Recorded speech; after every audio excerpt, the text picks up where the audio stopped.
All right.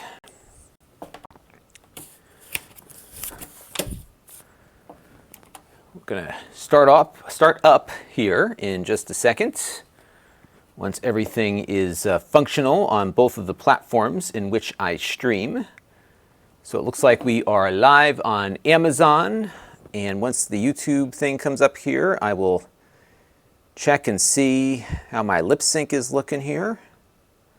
Let's check that real quick. Am I muted? No, I'm not muted anymore. Got to turn the volume up here is what I got to do. All right, there we go. And I think we're good. I should probably put it on me so I can see if I'm lip syncing. Look at my eyebrows. I am in rough shape hair-wise for everybody. This eyebrow is like, there we go. Okay, there we go. Okay, I'm a disaster. I am just like going bonkers. And you know what's funny is that being locked up has not changed my lifestyle all that much because that's been my default. I work out of my house, out of my basement, and you know, like it's my day. But everyone else around me is now locked up, and that's become a bit of an adjustment for all, and we're still working on that. So everybody, Anthony Bianco says almost Milli Vanilli good. That's a good one.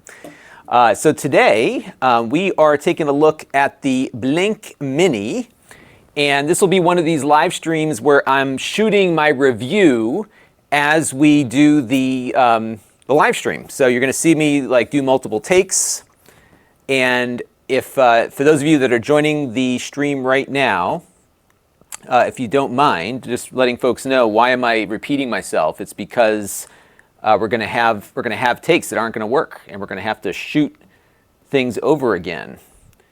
So that is the plan. And before I start, we're going to talk about on Monday on the wrap up. We're going to talk about antibody testing because I got an antibody test, and I'm not going to belabor the outcome because the outcome was negative. I thought I had contracted an early case at CES given the symptoms I had when I got back from Vegas, but whatever I had, it was not it. The lab guy said it was a fever of unknown origin. How about that? But we're going to talk about antibody testing, and I might have some people to interview, which I'm really excited about. So that's going to be a fun thing. Look for that on Monday. So what we're going to start with here is my opener, and then we'll start playing with this camera, hook it up and see what goes on. What's nice about this camera, this is the new Blink camera from Amazon. Blink started as its own company, but they then kind of broke off, or not broke off, they got acquired by Amazon and started doing their own thing. I think it's got a magnet on the bottom here too. Looks like there's a magnet there. I should read up on what is underneath here. It's got like a metal thing there. I wonder if I can get it to stick to anything. Nothing I have is stickable. I better look that up real quick and see what's in that base before we begin here. So there is a little magnet here. So let me see because I know the other cameras, I know the Wise cameras have magnets on them. There's a little pamphlet here. So let's take a look and see what this says. This looks like just like some warranty info. Let me check their website before we go too much further. So I'm just trying to have all my facts in order and see where we go.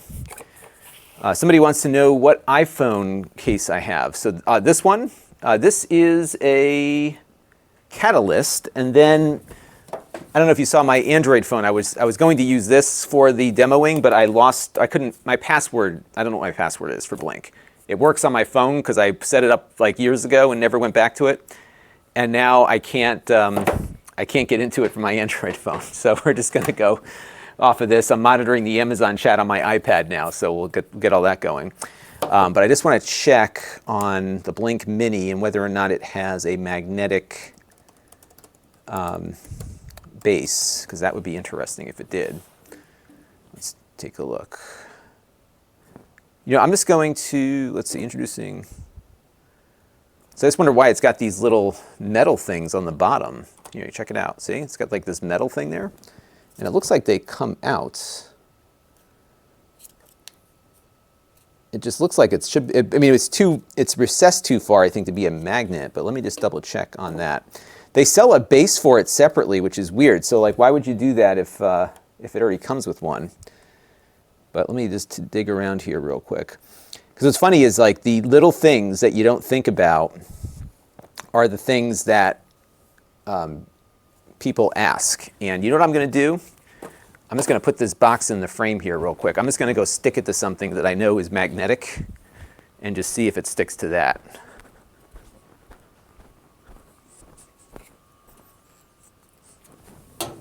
Yeah, it's not sticking to anything, so it's definitely not magnetic. The Wise cameras have a little magnet thing that come with them. But I'm just wondering what that is for. It looks like there's some cable management here too. You know what I'm going to do? I'm going to look at the instructions real quick here before we go too much further. Because that's one thing I just noticed. Like, why would you put a metal thing there if there's no magnet involved? So let's look that up real quick. And then we'll get into the review. I like these cameras a lot. I've been using these cameras. This is their older one. And I have a bunch of the outdoor cameras. And they're battery powered, but the batteries on these things last forever. So these two batteries in here, these are lithium AA's. I got this camera 2.5 years ago. It's still running on the same set because it only goes off when it's armed and there's some kind of motion. And this one is like my floater, so it doesn't get armed all that often, but it's on right now. Like I could go to my phone. Let me show you. I can go to my phone right here, and I can just hit the video, and it should. This is this one we're looking at right now. You see it just lit up? There you go. Look at that. You see it just lit up? There you go. Look at that. You see it just lit up? There you go. Look at that. Pretty cool, huh? And like I said, this is the same set of batteries that it came with 2 years ago. Now, the other ones I've changed the batteries on. I've got them all over the house. I've got one in the backyard over there, and that one rarely goes off. So that battery goes about 1.5 years. The one on the front door I bought almost a year ago. That one I have not done a battery swap with yet, and that gets a lot of activity because everybody that comes to the front door, it sets that camera off. So the newer X-T2 outdoor cameras do really well on battery life. I have another one which stopped working, and I know, and it wasn't Amazon's fault; it was mine. The one I have by the garage, that one stopped working, and the reason it stopped working is that I got in these batteries to review, these lithium-ion rechargeables that have the charger built into the battery. They killed the camera, so you got to be really careful about the battery choice, I think, on some of those things. Bear with me for 1 second. I'm just trying to figure out why this thing has... It must be just a weight. That must be all those are, is just a weight to weight it down. That's probably what it is, because it's definitely not magnetic. All right. So, folks, I am going to start my intro here. And I've got a bunch of you in here. Renzo, on the battery life, I think I just answered that. The battery life on the Blink. So this one is powered. Whoa! This one is powered by a wire. So this one has to be plugged in all the time. So this one I would say is kind of like Amazon's potential answer to Wise cameras because it costs about the same. It's indoor only, and it has to be powered all the time. I will say the battery life on these cameras, the wireless ones, is very good. In fact, as I mentioned, this one I've never changed the batteries on 2 years later. The outdoor cameras, which get more activity, do. So if you get a lot of activity on those Blink cameras, then they're going to need battery changes more frequently. But beyond that, yeah, they do really well, especially if you're monitoring. If like in one of my cameras monitors an area where there is no activity. So as I was saying, I get about 1.5 years or more out of the battery. And it only goes off. I mean, if that camera goes off, there's something going down. And most of the time, knock on wood, almost all the time actually, it's either Jake dropping something off when I'm not here. I have IFTTT that will fire off an arm command when I leave the house. And in other cases, it's an animal in the backyard from the woods. So that's what those things usually are. Yeah, Jeff, I just got the software update this morning, actually, when I went to pop in there, so we'll check that out. Eric's Variety Channel bought an AutoZone, bought one at an, I thought you bought an AutoZone. Like, I was going to say, congratulations, going retail there. So it looks like they're selling these things at retail also. Clean 937 Samuel, thank you very much for your super chat contribution. It is much appreciated. And yeah, so let's shoot the intro, and then we'll plug it in and see how it gets set up. And maybe we'll just kind of roll with the flow here. So normally I would take time to really sit down with a product and play with it before I shoot a review. In this instance, I have a lot of experience with the Blink cameras. I know how they work. So there are things that we're going to be evaluating here as we shoot the review, but I think I can really get going in a more efficient manner here and kind of shoot the parts that we can shoot. The one thing that we might have trouble with is testing the speaker and the two-way communication. So that'll be something I probably will do offline with my daughter. But other than that, we should be able to do all of those things. So yeah, let's roll with it. See what we get here. And by the way, if you have any issues with the stream, it looks like YouTube has bumped up their capacity, so I'm hearing less concerns from folks. But I do have a link in the video description. If you're watching on YouTube, you can click over to Amazon to watch it on their streaming platform there. So that is how we're going to do it. And I am going to have a sip of my cup of joe. My daughter made the artwork on this mug. Isn't this cool? I should sell these. She would love that. They had this fundraiser for the PTO called Square Art. And so the kids all draw on a piece of paper, and then they turn it into mugs and other swag. But it seems like it's working pretty good. Like it's gone through the dishwasher many times now. It's held up pretty nicely. And this is her self-portrait. It's really cute. She did that in kindergarten. My daughter's a great artist, and she's a great musician. I'm so proud of her. She's all the things that I am not, which is really, really cool. All right. Paul Bakewell is here from the UK. We've got Martin Paolini is here. Matthew Lane. Renzo Riga saw an infomercial. 4 payments of $49.95 for 2 exterior, 1 interior, and bridge, plus unlimited video cloud storage for a year. Is that a good deal? I think so, Renzo, if you're talking about the Blink cameras. So maybe before I start recording, I'll give you actually, you know what? We're going to record the history because I think that's going to be good for the video also. So I'm going to answer your question in my shoot. So we're going to start the intro, and then we'll get into how this one fits into the product line, which will answer Renzo's questions. And yeah, the Blink cameras, I've been very happy with them. I've been using them on my house now for 2 years. And I did a video on the Blink XT2, which you can check out. And that one is probably the best one of mine to watch because I did the review of these cameras when they came out. And then for a while, they didn't have an outdoor camera. Then they came up with one. And then they revised the outdoor camera and made it better. It's more power efficient and everything else. So I would look at that review. So I'm going to be referring to that a bit because this is kind of an extension of the existing Blink system. One thing that I'm confused about at the moment with Blink, and you'll hear me talk about this in the video, is that this camera is no longer coming with free cloud storage. So part of what I really liked about the Blink cameras was that they were not very expensive and they stored video in the cloud for free. It stored like a very minimal amount of time of recording.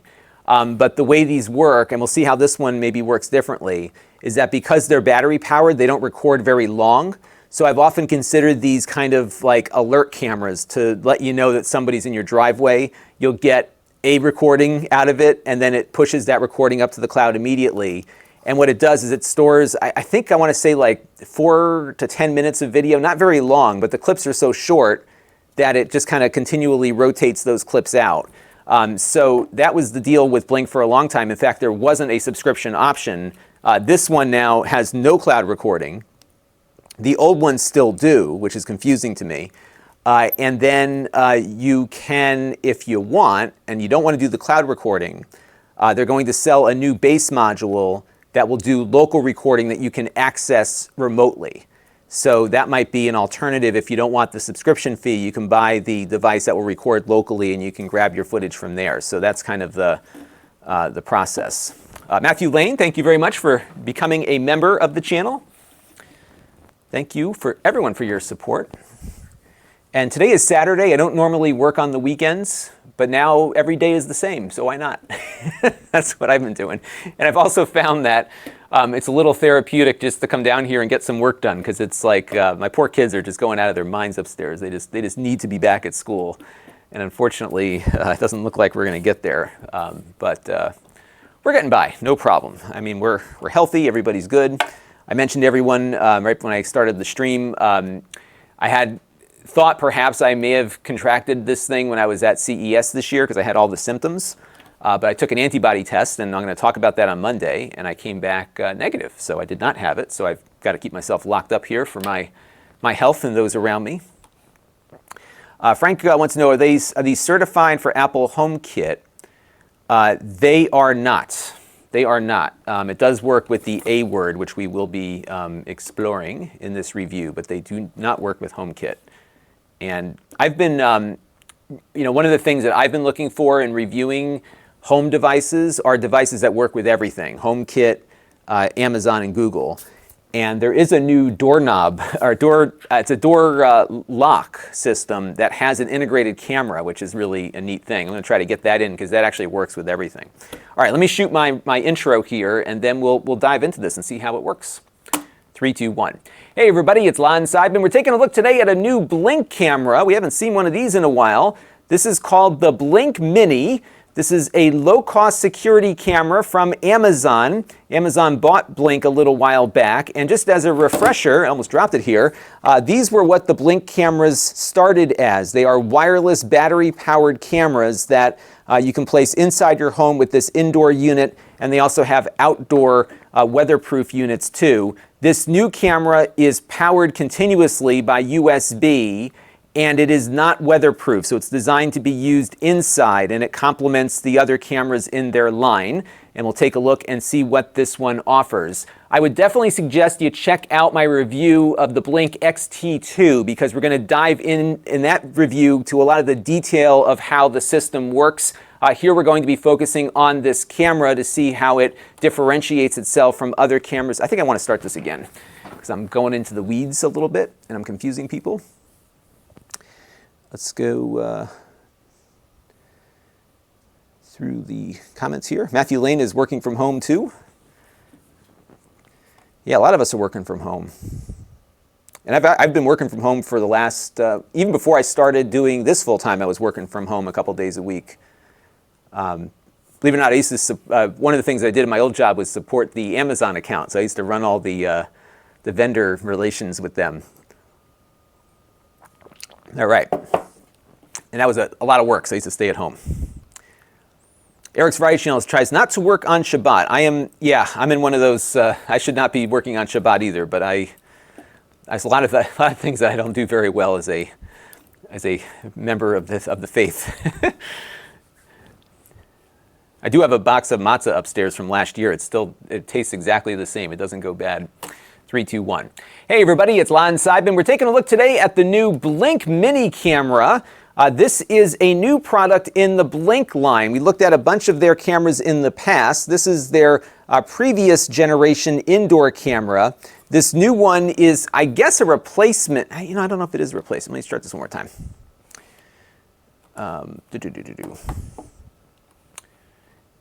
Yes, Kurgan, we are definitely going to check out the motion detection on there for sure. And Arif, the NSA can hack anything they want. There is nothing safe from a government. Look, if a government, and it's not just the US government, if any government wants to get into your stuff, they will. They have capacity that we do not have. Let me start one more time with this, and we'll get going. 3, 2, 1. Hey everybody, it's Lon.TV. We're taking a look today at a new low-cost security camera from Amazon. This is the Blink Mini, and it kind of continues a product line that began with these Blink cameras that we looked at here on the channel a couple of years ago. The existing Blink cameras up until now have been battery-powered wireless cameras. They had the indoor one like this and the outdoor ones that we looked at earlier. Great product. I use it a lot here around my house. It's my notification/security system of choice right now. And I was eager to get this one in because this is kind of a replacement for their indoor camera to some degree. It is not wireless though. It does need to be connected to power all the time, but of course it uses your Wi-Fi network. And we're going to be taking a closer look at this camera, what it can and can't do in just a second. And I'll also let you know kind of where it falls into place versus some of the other things that you can get from Blink. But I will point you at a review I did about a year ago on the Blink system overall, because this is one component that plugs into that existing system, and that other video will be very informative to you as to how the software works. We're going to touch on some of the software in this video, but that other one will have a lot more depth, including how to connect it up with external services and that sort of thing. Now, I do want to let you know, in the interest of full disclosure, that I paid for this with my own funds. All of the opinions you're about to hear are my own. Nobody is paying for this review, nor has anyone reviewed or approved what you're about to see before it was uploaded. So let's get into it now and see what this Blink camera is all about. All right, I think I can live with that intro. And thank you, Sean, for joining the channel as well. We've got a lot of new members today and a super chatter. So thank you all for your support as I sit here in my house with my children 24/7, trying to keep my sanity and their sanity. And my 3-year-old is doing fine, but she's got a little bit of a temper to her. And she like turns on you like that. It's like, whoa. Okay, so I think what we'll do first here is we're going to plug the camera in and set it up. And I'm not going to do this as part of the video, but I'll probably shoot some B-roll that I'll talk over as far as how to get the setup going. So we'll get the camera plugged in here. This is like standard USB. Let me check the power cable. Where did I put it? Or the adapter. To see exactly what the voltage requirements are. I'm guessing it's 5 volts, and I put the adapter down somewhere and lost it already. One of the things that this space that I work in becomes is like a black hole. Things just, I could be right in front of me and it just disappears. It's just crazy. Matthew Lane says, I wish you could make a channel about how to survive kids at home while working. I'll tell you, the biggest and best thing I ever did was I redid my basement. So I work out of my basement, and that was the best decision because it really makes a nice separation, not only from the family. And look, I don't have any problems with my family. I'm a very lucky, happy person with my family. But for work, of course, you need some quiet space. And what's nice about the basement as the workplace is that it provides a really nice separation when you do come down. So it was funny when I constructed the basement here. If you watched my TV review the other day, I've got this nice couch with a recliner over there. I mean, I could totally hang out in this spot all day long if I wanted to, but I don't. When I'm done for the day, I go back upstairs and I don't come back down until I'm ready to do more work. And it's funny how your brain just gets into that mold. So I'm not working in my living space, and I think that it made a big difference for me when I first started doing this full time. And I'm finding in the morning, because now the family's here all the time, that it's harder to get motivated to start working if I'm not down here ready to go. You know what I mean? So I've been struggling to get started on time, at least the time that I want to start at, since my kids have been home for this lockdown. Let's see. Let's go to. So Franker says, it's nice to see how the sauce is made. Yeah, there's a lot that goes into this, and what's funny is some reviews take a really long time, and you'll see, like, if you watch the live stream, I'm thinking of like the ATEM Mini review, which was that video switcher. That was about a 3.5 hour shoot from start to finish, and the video ended up being 20 minutes long. So you really, because as you're working on it, and what I'm doing in my head, I'm doing a couple things. and you can't see this because it's on my screen here, but I'm logging the footage into my TriCaster here so I can have everything laid out. And I'm thinking kind of in a linear fashion, how's this video going to get put together? And I keep a cheat sheet here. I'll show you what I've got here on the overhead. I've got a sheet here of the things that I want to cover. And then I'll remember, there'll be something that I think I should talk about, and then I will add more to it, or maybe reshoot something. And there are times when you might see this today where I'll be working on something for a while before I'm happy with it. All right, so I think what I want to do here, you know what I might do? I'm just trying to think about like what's valuable. I might just record. I'm just going to like record this as we set it up. And that might be a useful video that could go with this on Amazon. So I'm just going to hit the record here. So, all right, so let's see how we set up the Blink camera. We've got the camera here ready to go. Now, unlike the other Blink cameras, this is not battery powered. So we are going to plug in the USB cable that came with it. It's got a decent amount of length to it. It's a standard micro USB. And now we've got the camera here blinking, which I would expect a product named Blink to do. And what I'm going to do now is bring out my phone with the Blink app running on it. Now, I have a bunch of Blink cameras already, so the software is set up and ready to go, and this is hopefully going to integrate with what I already have. My hope is, and we'll see what happens as we work our way through this, is that I could mix it with the other cameras that I have assigned to home, but we'll see what it wants me to do. Because this camera doesn't use the hub modules. This will connect directly to the wireless network. So we're going to just go over here to Mini Camera, and we will then capture the QR code on the device. So I'm guessing that QR code is on the back here. So we're just going to scan that real quick. And, oh good, I can add it to an existing system. So we'll say, let's add it to home. And we'll wait for the lights to display. So it's blinking blue. And if the lights display, okay, so we're good. Discover device. And we're going to, okay, so we're going to join the Wi-Fi network of the camera just to get it on our Wi-Fi. So we're going to do that real quick. And what's happening here is the phone now is switching off my Wi-Fi network and connecting to a Wi-Fi chip in the device here. Now I'm going to connect this to my Wi-Fi. So let me do that right now. And I've got to type in the password for that Wi-Fi. So I'm going to do that real quick if I can remember what I put in there. And then it should hopefully connect up. So it's going to be sending the Wi-Fi to the Mini Camera. It will then disconnect the phone and connect, hopefully, up to my Wi-Fi network. Let's see if that goes. If this fails, it's because I typed the wrong password in, but we'll see what happens. Now it's connecting to Blink servers. And let's keep my phone active here. And hopefully it will be ready to go. My guess is that it might take a little while initially because it might have to do a firmware update.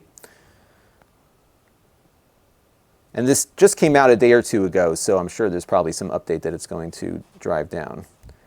And if it fails, again, I think it's probably because I put the wrong Wi-Fi password in, but let's see what happens. And I've got a red light on here. Yeah, so it failed to connect. Most likely cause is an incorrect or mistyped Wi-Fi password.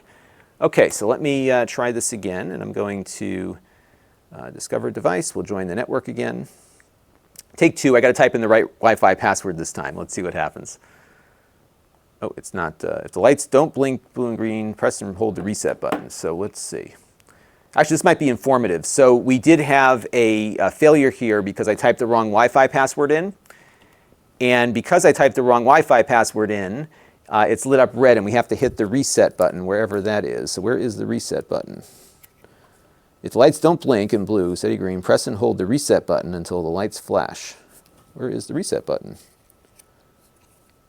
Because I'm sure somebody who's going to set this camera up will undoubtedly type in the wrong password on their Wi-Fi. Well, you know what I'm going to do? I'm just going to pull the plug on it and see if that does something there. So let's plug that back in. And let's see. All right, there we go. We're back to the blinking. So let's discover device again, and we'll join it. I'm surprised they can't do this over Bluetooth, to be honest. And I'm going to type in a different Wi-Fi password. Hopefully I type in the right one here. You know what I'm going to do before I do anything? I'm going to go and look at what my Wi-Fi password is. I set up a IoT segmented network, and it works great. So these devices are off they cannot connect to anything on my other network. And you know what? I don't have the right thing. All right, let's just go and just finish this up here. Okay, so we'll type in my Wi-Fi password again, what I think it is. And let's join. All right, so here we go. We're joining the network again.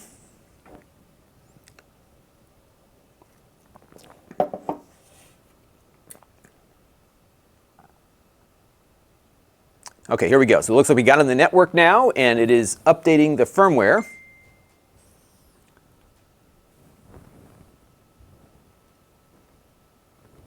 And we'll let that go.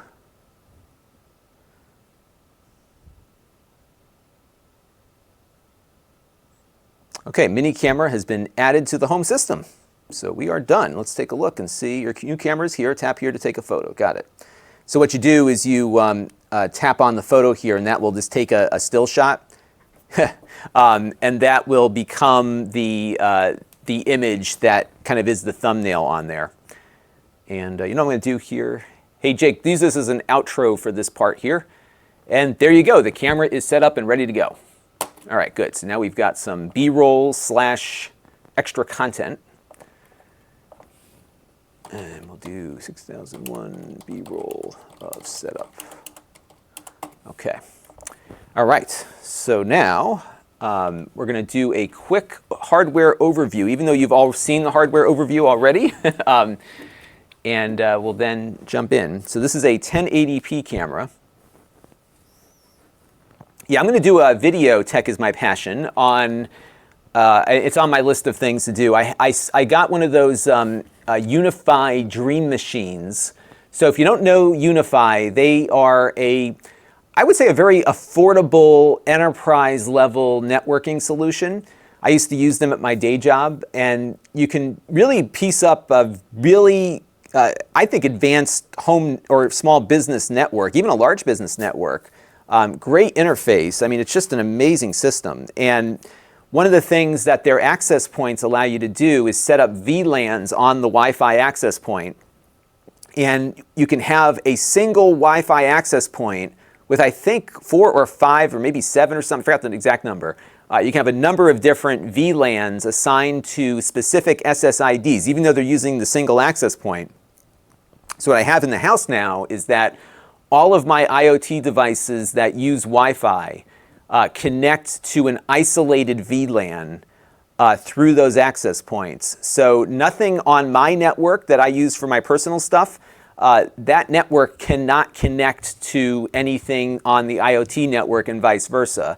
And the reason why this works so well is because all of these cameras and all this other stuff that you're using, it all connects over the cloud anyhow. So if you are going to have these transactions where you're accessing these devices through a cloud server or through some kind of cloud intermediary, it's nice to know that whatever gets onto that IoT network can't penetrate over to the other side of the network where my devices are. They're completely isolated from each other. And then you can set up firewall rules to allow certain things through but not others. I haven't done that yet. I basically just cut it off completely. So in some ways, it's kind of a guest network.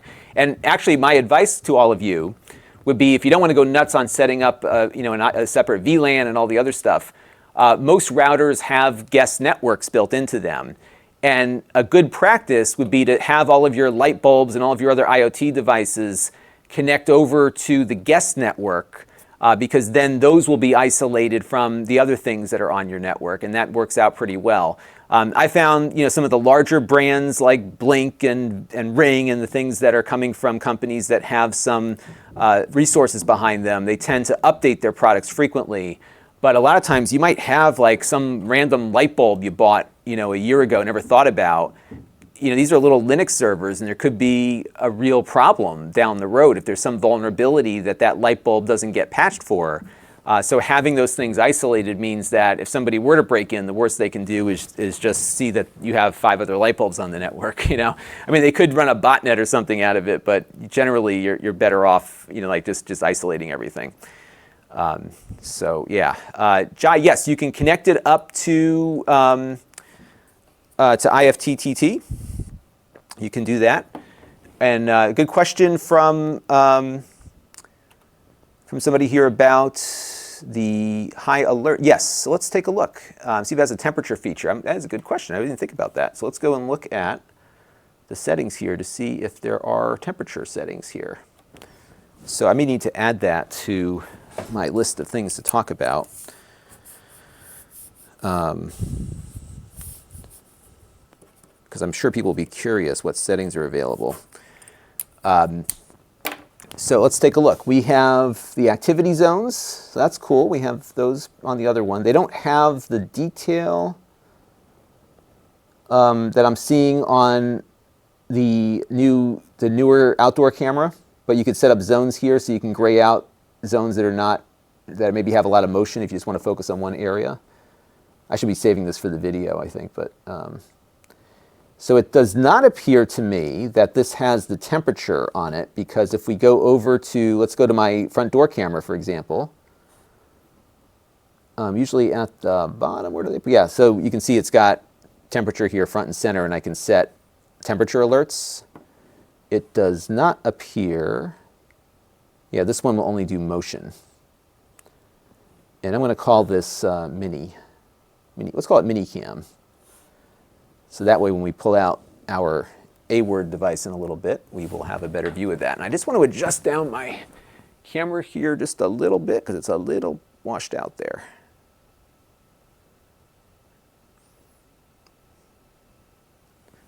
Okay. So I think that will work. Okay. So let us do the hardware overview, and then we'll go from there. And please keep those questions coming. I'll do my best to monitor as I'm shooting, because these questions are really helpful, because you're asking things that may not be on my notes. And if I don't have them on my notes and I do the video, there's going to be unanswered questions. So part of the reason why I've been really enjoying doing these things live is that I'm able to get that feedback as I'm shooting and incorporate that stuff into the video. So for example, I just wasn't even thinking about showing the settings screen, and I forgot that there was temperature settings on the outdoor cameras. So that's a really helpful tip from all of you to me. So excellent stuff. All right, I'm going to do too. Okay, so this is currently registering motion. So I'm going to turn off the motion for a second here, and then we'll come back and demo how that works. Okay. 3, 2, and I have to shoot this in a couple different ways, so let me just do that real quick. 3, 2, 1. So let's take a closer look now at the hardware. At the time I'm recording this video, the camera costs about $35. They're selling a pack of 2, which saves you a little bit of money as well if you want to get a couple of them. The hardware here is pretty simple. It's just got a single USB power connector here on the back.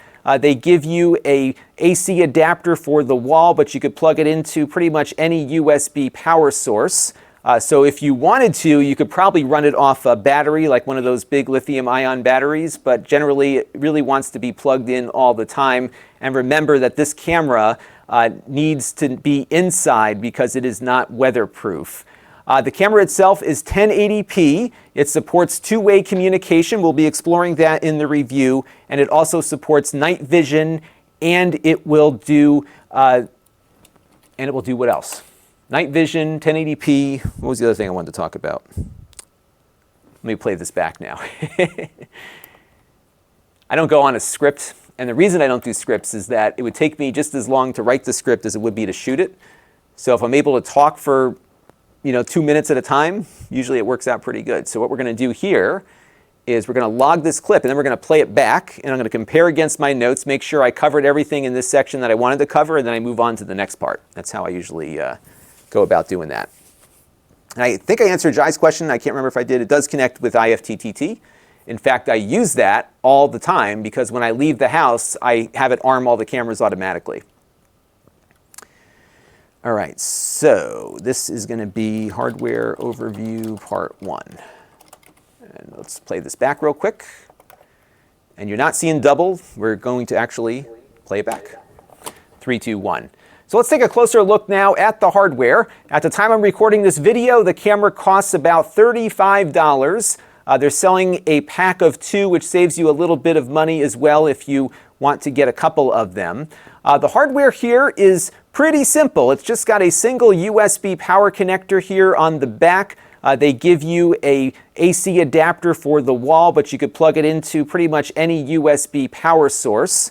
So if you wanted to, you could probably run it off a battery, like one of those big lithium-ion batteries, but generally it really wants to be plugged in all the time. And remember that this camera needs to be inside because it is not weatherproof. The camera itself is 1080p. It supports two-way. Okay, so we're gonna cut it at weatherproof, and then I can have a smoother transition there. So let me just make a note to Jake on that one.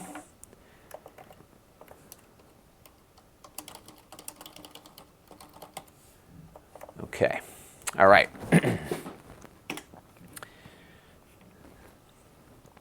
So we want to talk about weatherproof, 1080p, not weatherproof. We want to talk about 1080p, night vision, motion detection, and two-way audio. All right, 3, 2, 1. The camera records and 3, 2, 1. Now the camera will record and stream at 1080p. It has night vision. It does motion detection. And night vision, motion detection. Let me start again. Okay. 3, 2, 1. So the 3, 2, 1. The camera records at 10. One more time. 3, 2, 1. The camera records and streams at 1080p. It doesn't have any internal storage. It will store everything up in the Blink cloud. And we're going to talk about some subscription. I think I want to go. I'll phase into that probably on the subscription stuff. So let's do one more run at this, and then we'll go from there. Night vision, 1080p. Okay, 3, 2, 1. Now the camera records and streams at 1080p. It has night vision built in, which the other Blink camera you might see for indoors does not. This one has kind of a flashlight on it that will illuminate an area. This one will do the infrared night vision illumination. It also supports motion detection. So if you have this set up somewhere, it will detect motion as it works through the room. We'll test that out in a little bit. It comes with this little stand here. It is not magnetic, although it looks like it might be with this metal portion to the base. And I think this is here just to provide some weight for the base. And I believe you can actually unscrew this. So let's try that out real quick and see if there's something else underneath, because I think there are some other mounting options. Let's see, maybe not. Hang on a second. I thought you could unscrew it. There's the reset button. I did find that. Oh, there you go. It snaps off. Okay. And it didn't break it, by the way. So you can snap that on and off. All right, so let's try that again now that I know what I want to talk about. Okay. Bob, no optical zoom on this one or digital. Yeah, this is like a fixed position, and that's a good point because it's not one of these PTZ deals that you can get. Like Blink's got a really nice one. 3, 2, 1. Now the camera records at 1080p. It supports night vision and motion detection. It does two-way audio communication. We'll be testing out all of that stuff in the course of the review here. Again, though, it is powered by US. I already talked about the power. One more time. 3, 2, 1. Now 3, 2, 1. Now the camera records at 1080p. It also streams out at that resolution. It does night vision with an infrared illuminator. The other Blink cameras do not do that. The outdoor one does, but the indoor. Confusing people. One more time. 3, 2, 1. Now the camera records at 1080p, and it also supports night vision. Now the other indoor camera that you can find from Blink, which is again wireless and battery powered, does not have night vision, at least for the white indoor version. Their outdoor versions do have night vision. So this one might be a little better for people that are looking for illumination in dark environments. The motion detection on this is also included. Still not feeling it, everybody. Let me try this one more time. One more time.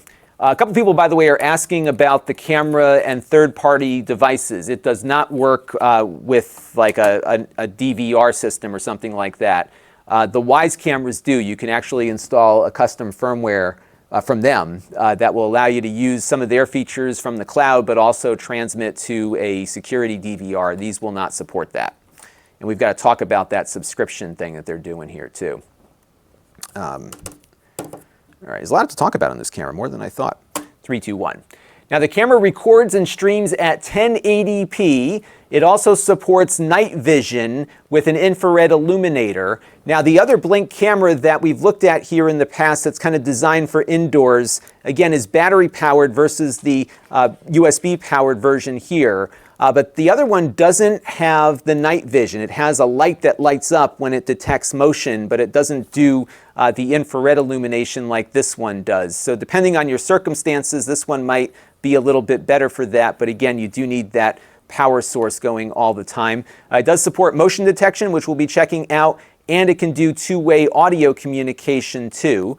It comes on this little base here, and it looks like it might be magnetic, but I think this metal portion here is just a weight. I tried sticking it to the fridge and a few other things that typically take magnetic things, and it did not stick. There is some cable management in here, and I believe you can also mount this to a wall or something like that. They give you some screws in the box. Now you can pop this off, as you can see here, and use it as a little cube, or maybe get some third-party mounts for it as well. So you do have some mounting options here to do some different things with it. And it looks like it comes apart here just for the I should probably show that. Shoot.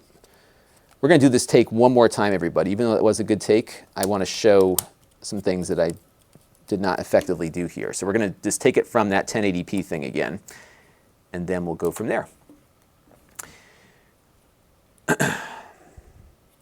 One more time. 3, 2, 1. Now the camera records and streams at 1080p. It will also do night vision, and if you saw my review of the original indoor Blink camera here, these did not have night vision. They actually have a little flashlight that lights up and gives you some illumination. So this will have a built-in infrared illuminator. The outdoor Blink cameras do have the similar night vision capabilities, but the older indoor camera does not. There is some motion detection built into this, and it also supports two-way communication. We'll test all of those things in a few minutes here. You do have some mounting options, so you can have it just kind of sit on a desk like so. You can also pop off this little piece of plastic here and screw it down to a wall or a desk or something else that you want to attach it to. So you have that available as an option. There's also some cable management kind of built into this little base here. And then you can also just detach the base completely just by pulling it off, and you've got yourself a little cube here that you can position any which way you want. I would imagine we'll see some third-party mounting options on these like we have on some of the other Blink cameras in the past. So I think there'll be some good ability to mount this thing where you want it to be mounted. All right, that should work. What is going on upstairs? Let me just send a note to my wife here. We're making too much noise. Bear with me for 1 second, folks.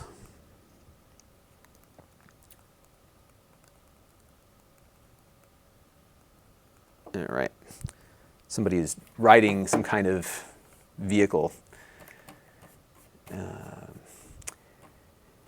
And Atin is mentioning that Blink cams often miss events. Yeah, I found that a lot of these inexpensive cameras tend to do that.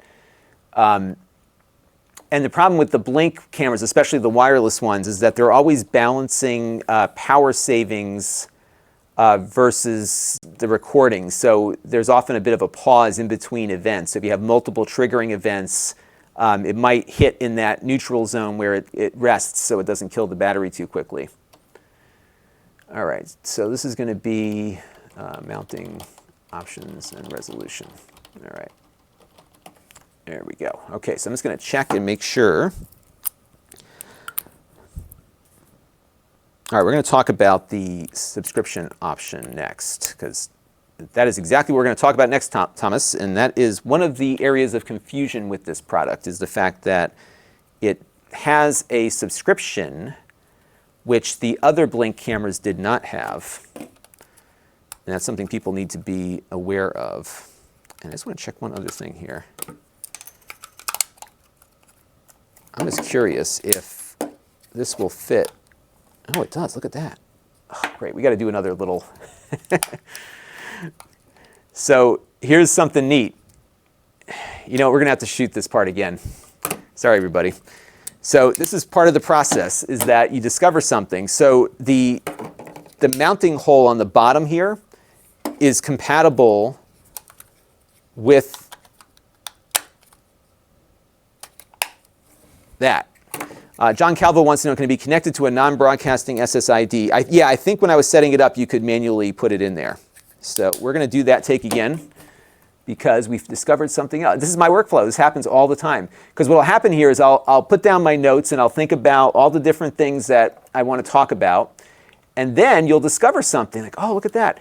And this is a really important thing for a consumer to know about. You know, let me play this back because I might be able to squeeze this in somewhere. But this is an important thing for a consumer to be aware of because you know, this immediately opens up some options for them because there are a lot of third-party mounting brackets, and if the mount on the bottom here is compatible with those, that might be a good buying decision for them, or might be a helpful part of that buying decision. So you got to really think about that stuff. Because there was things about that take that I like. So let me play this back real quick, and then we will figure out where we can slice this in. So 3, 2, 1.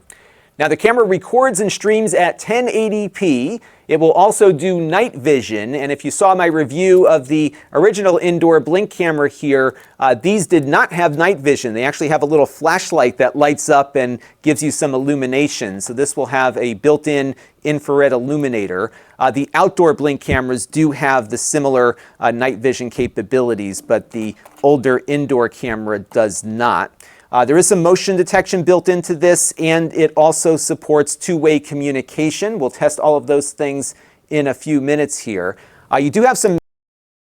So, oops. We're going to, in a minute here, so we're going to just make a note on this clip.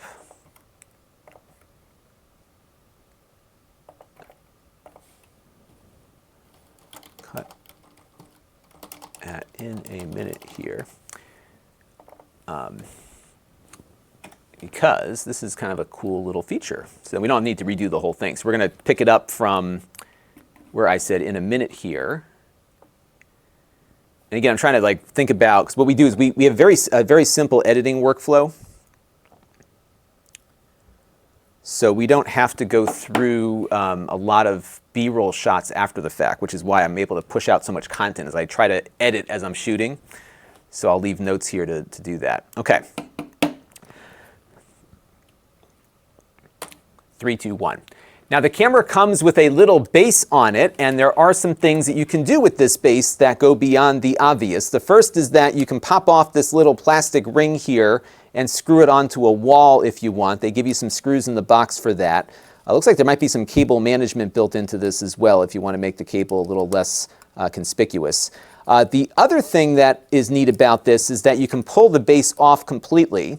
It just kind of snaps off like that. Even though it sounds pretty bad, it is perfectly fine. And you can have the camera kind of work as a little cube. But what I also found is that the little connector on the base here is the same as the other Blink camera. So I can snap this base into the old camera and it attaches up just fine. So all of the third-party mounts that are out there that use this little circular snap-in thing that Blink's been using will also work here. And I think that's a really cool feature because there are a lot of third-party mounting options available throughout Amazon for this camera. And that might be something that makes this an attractive option. Boom. Okay. So we're going to put that in. And now we got the base component completed. So mounting base. I think what we will do now is talk about the cloud options. And these things always change, you know, but I think we should pull it up. Let me just pull up the notes here on that.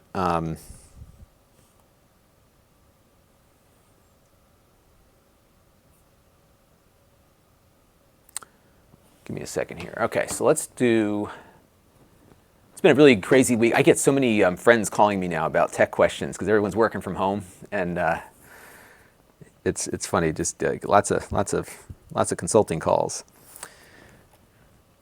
3, 2, 1.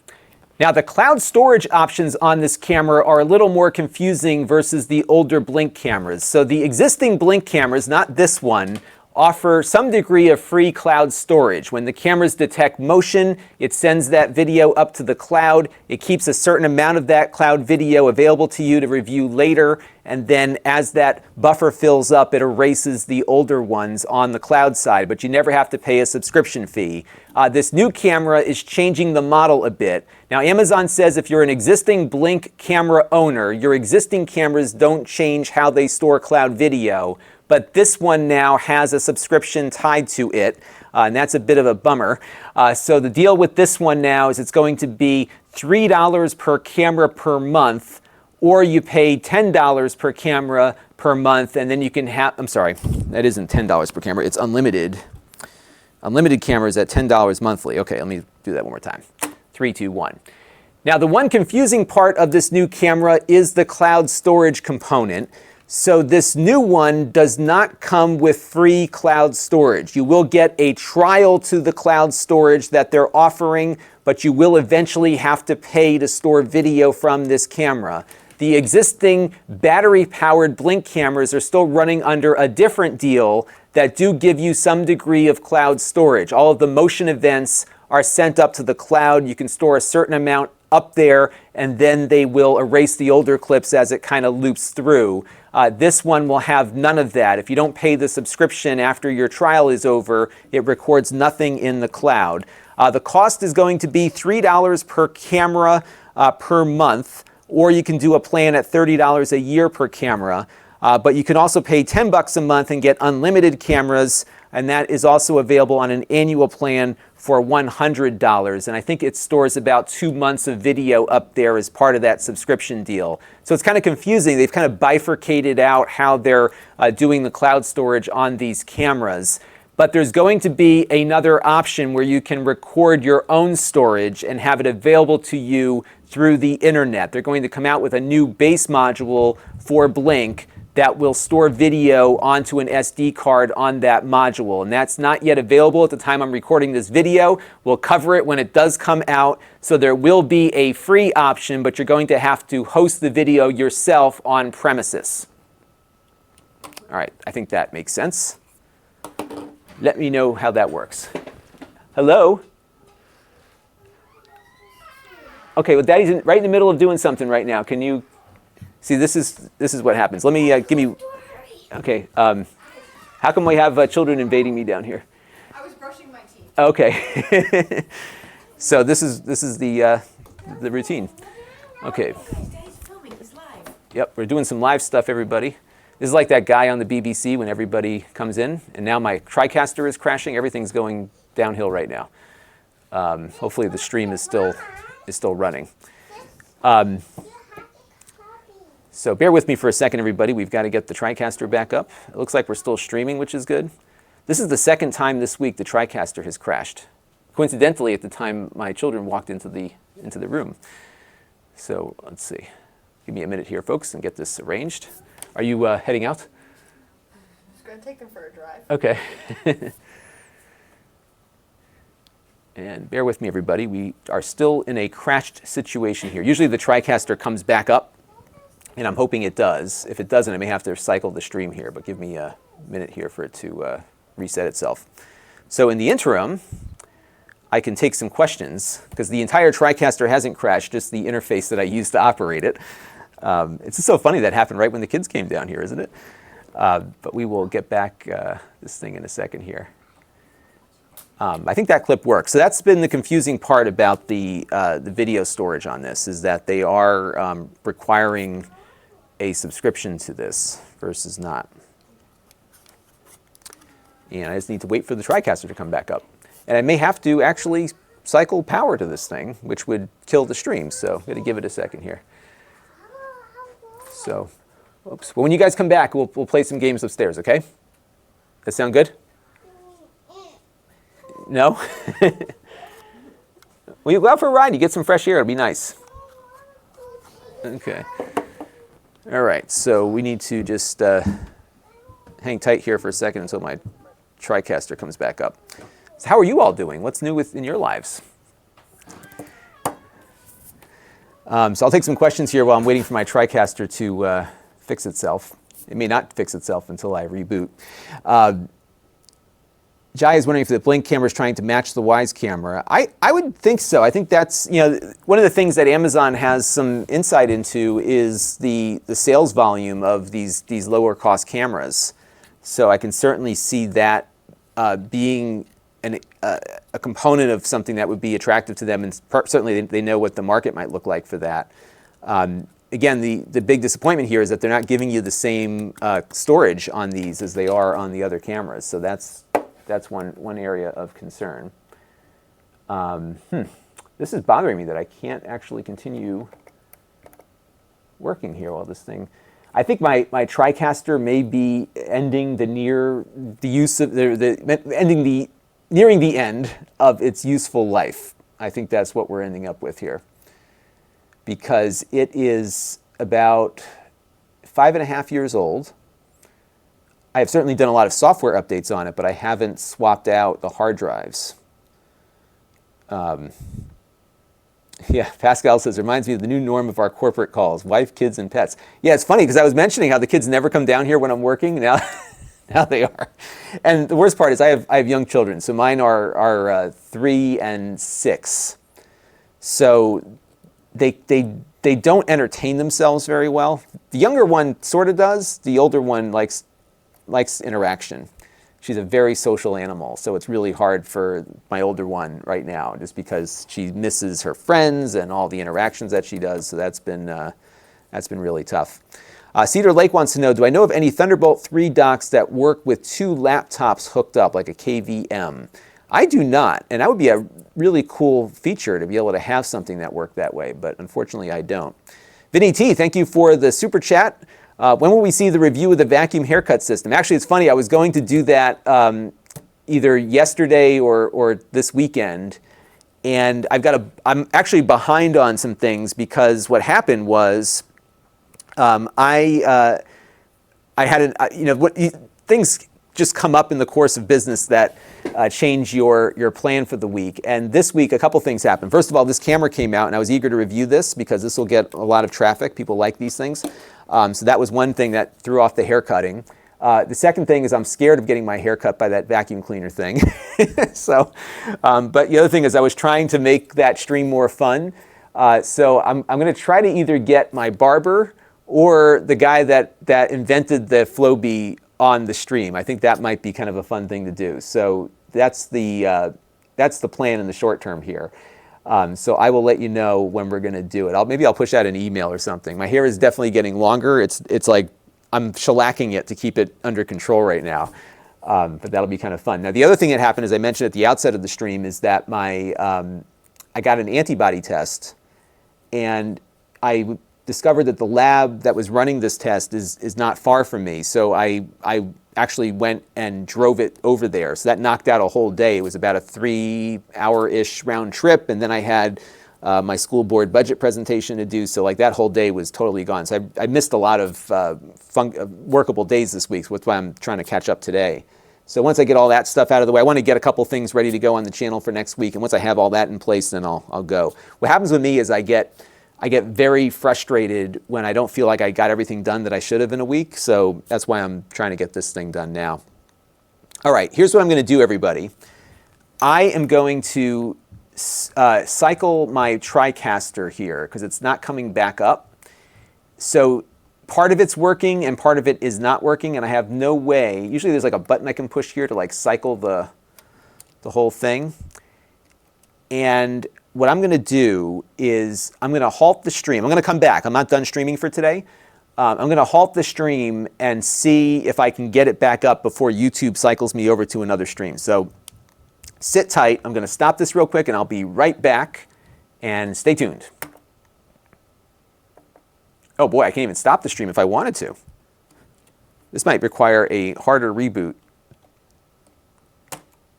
All right, hang on, folks. Sometimes if I do this, there we go, I'm back. Perfect. Well, that was weird. So I just did a 3-finger salute to Control-Alt-Delete, and then I backed out of it, and now I'm back up. Perfect. Okay, I can keep going. All right, Tencio from Costa Rica, thank you for joining us today. And Tomas Abella, thank you very much for saying hello too. And I missed a bunch of you who said hello. And Rauf Vlog, thank you very much for your nice comments too. And, oh, it just crashed again. Hang on a second. I think I know what's going on here now. There we go. So this is not actually crashing. It's just like an overlay problem. So we're okay. It's just my visual on my control panel here is a bit off, but it's going to screw up everything else I'm doing. But I'm trying to remember where I ended up here, so hang on a second.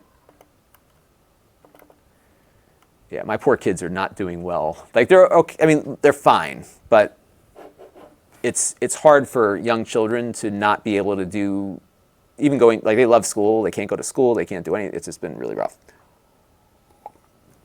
All right. But they have never, ever barged in on me in the middle of a shoot before. It's kind of funny. Here I was saying with the bliss of the basement lifestyle. It's not so much anymore. 3, 2, 1. Now, the one confusing part of this new camera is the cloud storage component. So this new one does not come with free cloud storage. You will get a trial to the cloud storage that they're offering, but you will eventually have to pay to store video from this camera. The existing battery-powered Blink cameras are still running under a different deal that do give you some degree of cloud storage. All of the motion events are sent up to the cloud. You can store a certain amount up there, and then they will erase the older clips as it kind of loops through. This one will have none of that. If you don't pay the subscription after your trial is over, it records nothing in the cloud. The cost is going to be $3 per camera per month, or you can do a plan at $30 a year per camera. But you can also pay $10 a month and get unlimited cameras, and that is also available on an annual plan for $100. And I think it stores about 2 months of video up there as part of that subscription deal. So it's kind of confusing. They've kind of bifurcated out how they're doing the cloud storage on these cameras. But there's going to be another option where you can record your own storage and have it available to you through the internet. They're going to come out with a new base module for Blink that will store video onto an SD card on that module. And that's not yet available at the time I'm recording this video. We'll cover it when it does come out. So there will be a free option, but you're going to have to host the video yourself on premises. All right. I think that made sense. If you watch that, let me know if you think that makes sense. And then we're going to cover, I'm just going to do an on-air read for the setup process because we did that already.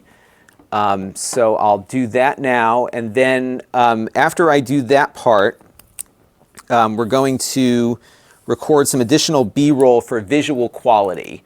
And what I'm going to do is throw it in the closet over there, and we'll do some night vision shots, and we'll get some shots here in the office as well. So that's how we're going to do that. And we already shot the setup footage, which I can actually pull up as some B-roll here. All right, let me get, oops, now my phone is ringing. Oh my goodness, everybody's calling me all at once here. Somebody's FaceTiming me from some other, I don't know who you are. Okay. I'm not sure who that was. Okay. Let me turn on my I have Do Not Disturb on my phone, but not on my iPad and the other stuff here.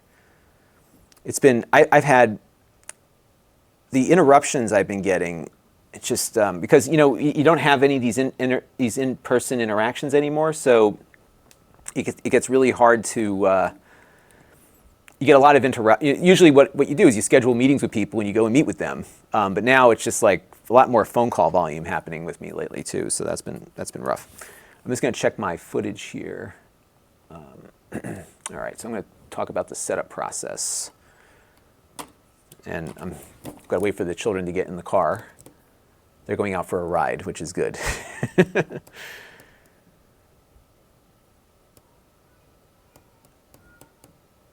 Yeah, I'm just waiting for the children to stop out there. Give it a second. It's funny, both my kids are, I guess they probably get it from me, they talk a lot. And the two of them talk a lot to each other and to us. And what's funny is my 3-year-old, she's just like a stream of consciousness. She just da-da-da-da-da-da. And the funny thing was the other day, so we had, long story, but we have a friend of my daughter. they had stopped by to drop off something, and we've been both isolating ourselves, and we haven't had any contact with anybody else. So every couple of days, we just get the two kids together because we just can't. We're kind of doing that quarantine together thing, and we're being honest about where that we none of us have left our homes or our neighborhoods in a while. So in any event, they're over. The mom says to her kid, "Wash your hands in the potty," meaning wash your hands in the bathroom. And my little one interpreted her to say that she was asking the kid to put her hands in the potty to wash her hands. And my 3-year-old blew a gasket. She says to the mom, kid you not, she walks up to her, wagging her finger, you couldn't make this up. She goes, "You're an adult. You don't wash your hands in the potty. You're an adult." She couldn't, the logic was just not working there. All right, let's see what, I think they're quiet now, so we can just do the setup process real quick. Eric has a 3-year-old also. Yeah, they're busy. They're busybodies. They really are. And like I said, my 6-year-old is, I think she's having the roughest time just because she's she's an extroverted little kid. She just needs that social interaction, and she's just having a hard time without it. I'm kind of a mixed bag when it comes to people. So I really do enjoy being around people. I like going to things where there's people and networking and mixing. And I also like my quiet time, my downtime. I'm kind of a mix of introvert and extrovert depending on what my mood is. But my little one really needs that constant interaction with people, and this has been really tough on her. All right, I think they are quieting down up there. So let me talk about the setup process. 3, 2, 1. Now the setup process for the camera is 3, 2, 1. Now the setup process for the camera is very easy. There is a mobile app that you'll run on iOS or Android on your phone, and you can get the device connected up to your Wi-Fi and get everything up and running. If you are an existing Blink camera owner, you can add it to your existing system. So for example, I have a system called Home that consists of one of the outdoor cameras along with one of Blink's sync module. Sorry, they're making too much noise up there. Let me ask my wife if she's getting them going here. Yep. Hang on a second. Ellie is screaming in the garage. Actually, she's not screaming, she's singing. So my 3-year-old is a singer, and she just sings at the top of her lungs. Triple M is going through the same thing as well. He's got a 6 and an 8-year-old. Yeah, it's hard. It's really hard. There's what's great is that this year was the first year that both of them go to school. So my 3-year-old goes to preschool, and she's in for about 3.5 hours or so, and every 3 days, I think. It's like Monday, it almost feels like an eternity ago, but she was in school Monday, Tuesday, and Thursday, I think was her schedule. Can't remember now. And then my oldest, of course, is in first grade, so she's gone for most of the day. So it was great because the house is empty. My wife could get her thoughts back. She could go get things done, and now it's just forget it. They are here all the time. We do have the at-home learning stuff. The e-learning from the school. That's actually been going okay. Again, not ideal compared to the other learning methods that we could be doing in person. So it goes from there. Reese Armstrong just got an OLED TV. Wow, what a difference. Yeah, as I mentioned the other day, when you have an OLED television, it ruins you for any other screen. You will not be able to, I'm telling you, you spend a week with that TV, the second you go and look at anybody else's TV, it just doesn't equate. There are some good LCDs out there, but it's hard. And that was my problem with the TV review I did the other day over there, was that I had to set my expectation level lower. And the HDR movies in particular, the contrast ratio really was quite different. And I think it shows you, the assumptions perhaps that these studios are going to have to make based on the amount of contrast that you have. He's got the C9, the LG. Yeah, those are just amazing. And I'm still waiting here, folks. My kids are still hollering out there. They're not in distress. They just make a lot of noise.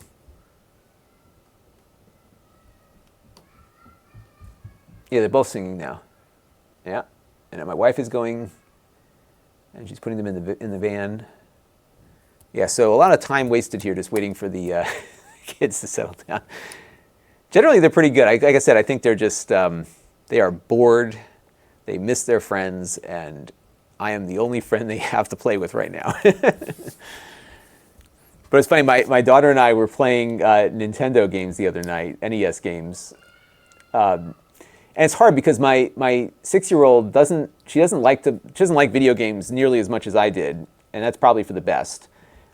She really loves playing the piano. Like she plays the piano like I play video games. She's been taking lessons, and you don't have to coax her to practice. She just practices all the time, which is awesome. We do play some games at night. So we've been playing Animal Crossing. We finished Luigi's Mansion together. We had a lot of fun with that, and it was funny. I forgot what the chain of discussion was, but she asked me, like, why is it when, this is one of these random questions that a 6-year-old asks you. She goes, why is it when people are doing something bad, they start whistling so it looks like they're not doing anything bad? Like, where did that come from? And I couldn't think of where that came from, but I immediately thought of this video game that I used to play on the Nintendo that a friend of mine got me for a birthday present 30-something years ago, like these random memories that pop up. The game was called Urban Champion. I want to say it was like one of the first fighting games ever made, and what it is like you're these two dudes that are like beating each other up on a street corner. You know, it's just a Nintendo cartoony thing. And there's people that are dropping potted plants on your head trying to break the fight up. And then every once in a while as you're playing, the cops come by. And so when the police siren goes off, the guys go to like different sides of the street corner and just start whistling. And she thought it was the funniest thing. So we were playing around with that. Okay. I think they're in the car. Yes, I can do this now. All right, here we go. 3, 2, 1. Now the setup process was very easy. It works with the Blink app. If you have an existing Blink system, you can integrate the mini camera with your existing system. It doesn't have to be set up in its own bucket like you would if you got another sync module for the older cameras. So I was able to add this camera to my home system. So on my home system, I've got one of the outdoor cameras that's connected to the sync module. That's how those work. This one, as a standalone, was able to join that system. And as we start poking around with the app, you'll see how it works within that setting there. It's not good. I think I may actually want to show that because that might make it a little bit easier. Let me pull up that app here. Yeah, and that's the other thing. It's been hard to keep my, I'm not feeling my mojo lately either. So that's been hard because I keep getting distracted by all the family stuff going on here. Okay, so we're going to cut to here, I think. I think that's what we're going to do. Oops. Turn the volume down on my phone here. Oh, I can't turn off the volume. There we go. See that? There we go. Okay. Because then I can kind of show the process here. All right, now I hear the van. We have a Toyota Sienna, by the way. And, you know, my wife was like, we're never getting a minivan. And eventually she just gave up because we have too much stuff to lug around. And we got this Toyota Sienna, and I'll tell you, it's a really nice van. It's an all-wheel drive minivan because we get snow here. So Map Guy, no, it does not have RTSP support, unfortunately. The Blink cameras, which cost about the same or a little bit less, do. So that's an option. All right, now the van is starting. And now it's pulling out of the garage. And once the garage door closes, then I can start up again. I'm not sure if the noise picks up or not, but I'd hate to have a good take ruined by background noise. So we will wait for that to happen. And hopefully they'll be gone for a while. We'll see. Yeah, so we're about an hour and 20 minutes into this shoot, and I'm only like 10% done with the review that I like on my notes here. So this is like my life right now. So Eric has a 2012 Sienna that somebody abandoned at his shop, all-wheel drive. Yeah, and you know what's amazing is that the the Toyotas like last forever. And they tried selling me like the extended warranty. I'm like, you're selling me a Toyota. You just spent like the last 3 days trying to convince me how reliable the car is. What do I need the extended warranty for? This is my second or third Toyota. I think it's our second Toyota. Never had any problem. I mean, that thing's you could run those things into the ground. They're incredibly well built. Okay, here we go. 3, 2, 1. Now the setup process was very simple on the camera. You do have to use the Blink app. That app runs on Android and iOS. There is no desktop app at the moment. It is all through your mobile phone. The camera will connect over Wi-Fi. Once you get it set up, it will insert itself into the screen that you can see here. And what was nice about this is that the mini cam here integrates with my other Blink cameras. So I have 2 zones essentially set up in my house. I've got my studio zone here and my home zone. And I was able to add the mini here to the existing home zone that I had set up. So my outdoor camera here on the front door requires a sync module to work. But again, the mini cam being standalone can work here as well. I can hit the video here and start playing things back, and there you go. So all pretty easy here on the setup side, and it seems like it's integrating nicely with my existing Blink cameras. I'm going to shoot that again. I didn't like how that came out. One more time. 3, 2, 1. Now the setup process on the camera was very easy. Blink relies upon a mobile app that runs on Android or iOS. It only works with your phone or tablet. I don't believe there's a desktop version yet. Adding the camera was just as easy as adding any other Blink camera. This being standalone, it does not require the sync module that the other cameras require.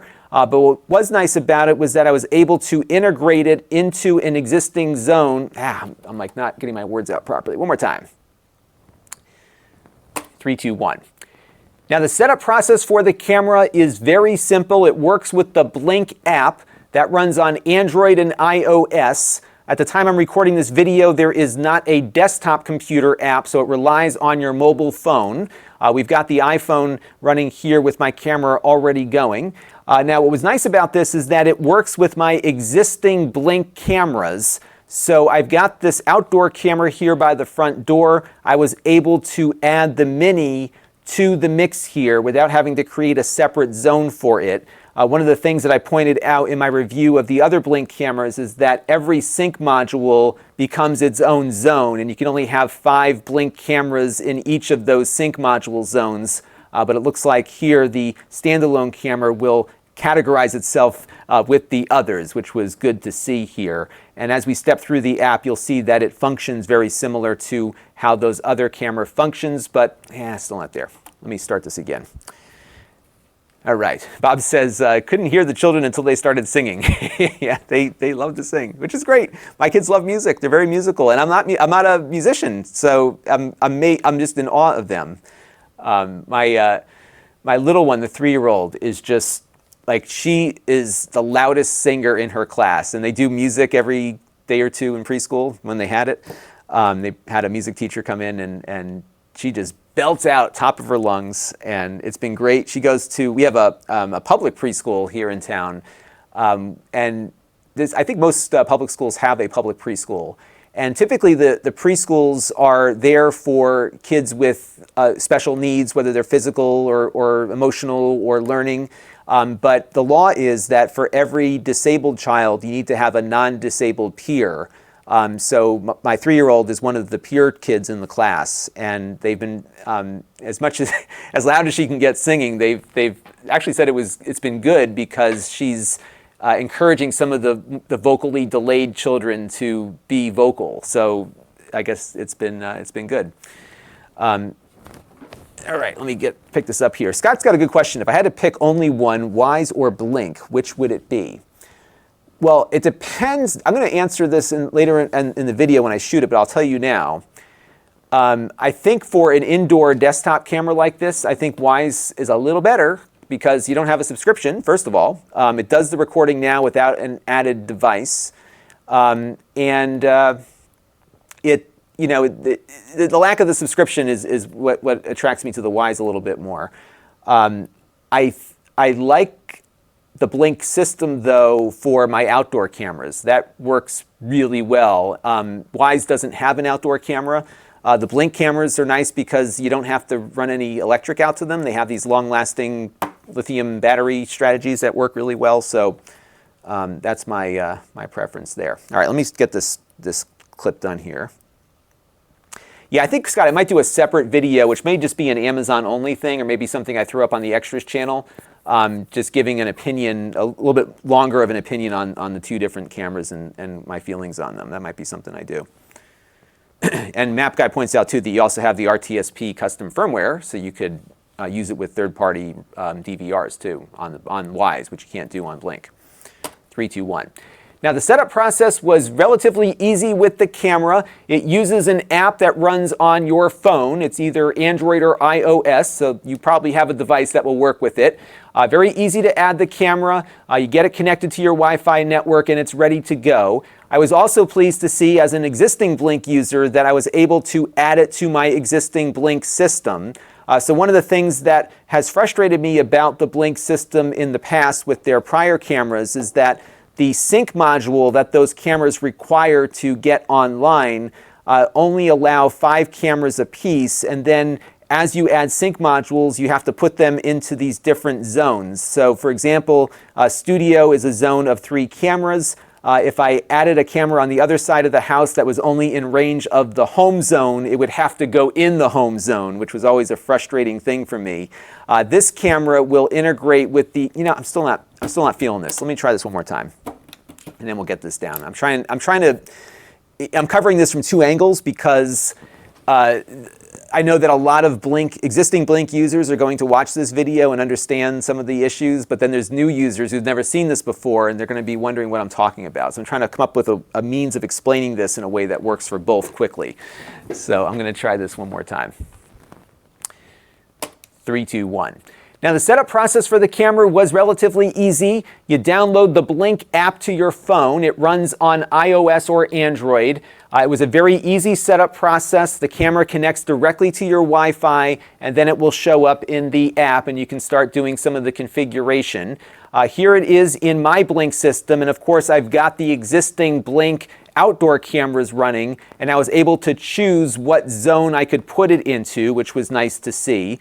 The other Blink cameras require a separate sync module to work, and then every zone is essentially a separate sync module. And one of the frustrations I've had with the Blink system in the past was that if I had a camera that I wanted to be in the home zone, but it wasn't in range of the home zone sync module, I would have to put it into the zone that it could reach. So the fact that this camera can go into any zone you want, I think is really helpful. You could create your own zone for it as well if you wanted to do that. And then once it's on your system here, it will function like the other Blink cameras do. All right. And then I think that's a good segue to showing how it works, which we will do here in a second. And then I'll touch on visual quality after that.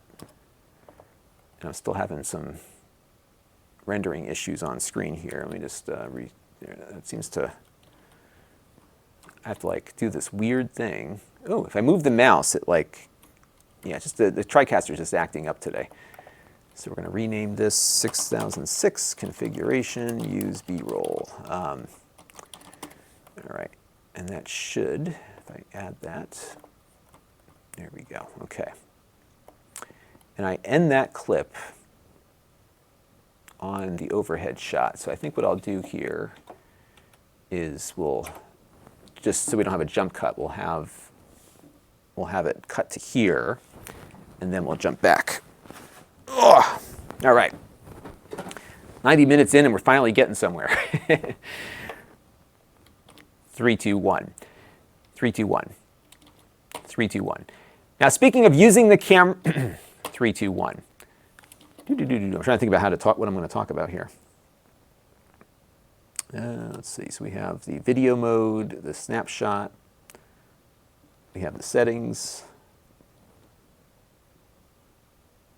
Now, what's this? Now, I wonder if the other camera has that. Let's take a look. It does have that. Let's check one other thing here.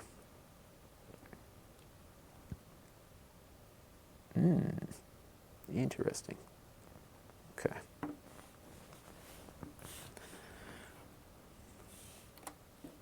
Test. Okay, here we go. 3, 2, 1. 3, 2, 1. Now, one thing I noticed is that the camera does lack some of the features you'll find on the outdoor camera and even the indoor camera for that matter, namely the 3, 2, 1. Now, one thing I noticed with the camera is that it doesn't have all of the features that the other Blink cameras have. The big thing that's missing is the temperature sensor. So, for example, if I go to my front door camera here and go to the preferences, you'll see that it is telling me the temperature outside, which this one doesn't have. You just won't see that option there at all when you jump into the setting there to configure it. But there's a lot of other things that are here. So you have the motion detection, for example. I can turn that on. You also have activity zones, so I could blank out a particular portion of the image so that things that are moving like trees or something else going on that you want to ignore will be ignored. I can update the photo here to get a better sense as to the areas that I want to have it not look for when it comes to motion, and then I can update the photo. Once I do that, and I'll click Done here, we'll jump back out and I'll show you how you can get this camera to detect motion. So basically the way the Blink system works is that you arm an entire zone. So right now my home zone is armed, and that means if somebody were to walk up to the front door on my outdoor camera, I'll get a notification and then I can go and look at the footage and see what happened. Right now my mini cam, even though the zone is armed, the camera itself is not. And if I hit this little running icon here, that will enable the camera's motion detection. And if I re-enable my notifications here and just kind of run my hand in front of it real quick, what will happen here in a second, once that motion is detected, you can see that blue light went on to indicate that that happened. We now have an alert. I can tap on that alert and it will bring me to the video that it just recorded of that motion event. So it works very much like the other Blink cameras do. It records these short clips and it tosses them up to the cloud. All right. So Scott, no, yeah, this is not a wireless keyboard problem. My screen is just blanking out on the TriCaster when I'm trying to rename a file. It's just a glitch that happens every once in a while. A little video driver thing. The problem is I haven't updated the software on my TriCaster because they changed the codec, and the codec is not compatible with Final Cut Pro right now. So it was killing my workflow. So I reverted back to like the most recent version that didn't have that problem. So we're going to talk about motion. This was setup and motion control. I just want to see how this flows. I'm feeling like, the problem with these cameras, I've been using them for so long that I forget about like I'm trying to make sure I cover things in a way that makes sense. Let me turn off my mic. 3, 2, 1. Now, one thing I noticed with the camera is that it doesn't have all of the features that the other Blink cameras have. The big thing that's missing is the temperature sensor. So, for example, if I go to my front door camera here and go to the preferences, you'll see that it is telling me the temperature outside, which this one doesn't have. You just won't see that option there at all when you jump into the setting there to configure it. But there's a lot of other things that are here. So you have the motion detection, for example. I can turn that on. You also have activity zones, so I could blank out a particular portion of the image so that things that are moving like trees or something else going on that you want to ignore will be ignored. I can update the photo here to get a better sense as to the areas that I want to have it not look for when it comes to motion, and then I can update the photo. Once I do that, and I'll click Done here, we'll jump back out and I'll show you how you can get this camera to detect motion. So basically the way the Blink system works is that you arm an entire zone.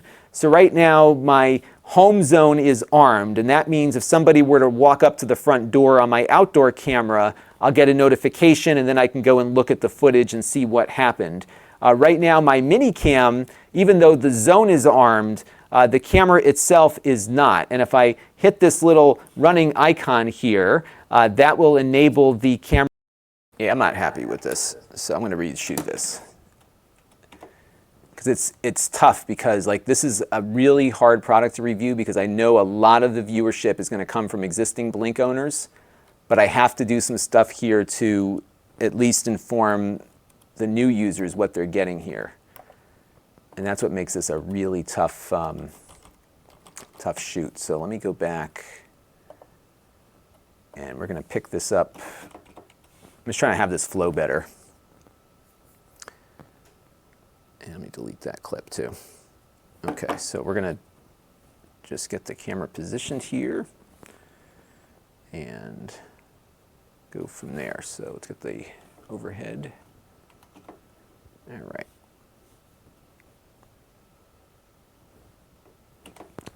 All right, one more time. Sorry for the repeat, folks.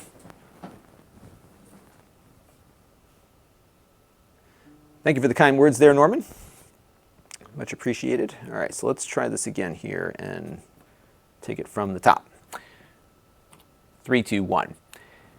Now, as far as how the camera works, it feels very similar to the other Blink cameras. It does not have a temperature sensor, though. So if we jump into the app here and look at my outdoor camera, if I click on its settings, you'll see that there is a temperature feature where it tells me the outside temperature. The other Blink cameras actually can set alerts for particular temperatures. So if you are concerned about pipes freezing or something, it will tell you that. This one, unfortunately, does not have that temperature feature. When you jump into its settings, they're just not there because it doesn't have it. But the motion control and all the triggering and things seem to work very similar to how the other Blink cameras work. So I have enabled motion detection on the camera. I can go into the activity zones here and gray out sections that I want it to ignore for that motion detection. One thing the Blink cameras don't do at the moment that I'm starting to see on other low-cost cameras is the ability to detect people. There's some AI that a lot of these companies are bringing to bear on these low-cost cameras to try to cut down on false alarms. These don't have that, so anything that happens within this motion zone is going to set the camera off. Now, what will happen here when we have a motion event, if I'll rub my hand in front of it here and just see what happens, is that the camera's motion light here will go off. There it goes. And then we'll get pushed a notification to the phone. It'll send that notification and that video clip out after it is done recording and pushing it up to the cloud. Generally, it's not an immediate response, but it will happen a few seconds after the actual event takes place. Now, there is a new feature here that they're operating with, which will give you an instant alert. That's in beta at the time I'm recording this video. If you have that disabled, which is the default, what will happen here is that you will have to wait for the clip to get uploaded. But the good news is, at least if you're using the cloud, is that the clips are uploaded. So if somebody were to walk off with the camera, the footage will still get to the final destination there. There are a few other things to think about, though. One is clip length and sensitivity and retrigger time. So what happens on these Blink cameras is that they were designed to be battery cameras, and the longer you record for, the less battery life you get. Now, this camera, of course, is plugged in all the time, but the same features here, as far as camera recording are concerned, are being carried over, unfortunately. So on this camera, you might want to go for a longer clip length because there is no battery penalty. You might want to keep that retrigger time down as low as possible. What will happen, though, is that it's going to record under this setting here for 30 seconds, and then it's going to wait 10 seconds and then record again. And that's the sort of thing that I would have liked to have seen done a little differently here, given the fact that we don't have that power penalty and we could actually record for longer and have a shorter retrigger time. But at the moment, that's how they have this camera configured. All right, I think that works better. So we'll go with that. All right, let's go and add that clip. I'm going to watch that real quick. I'm going to make a note also just on my summary to talk about and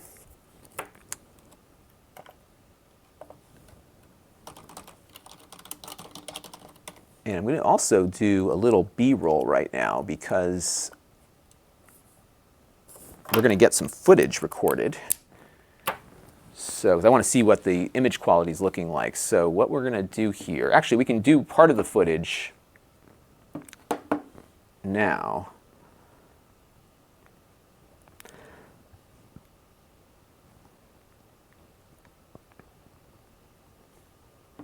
All right, so let me just do one thing here.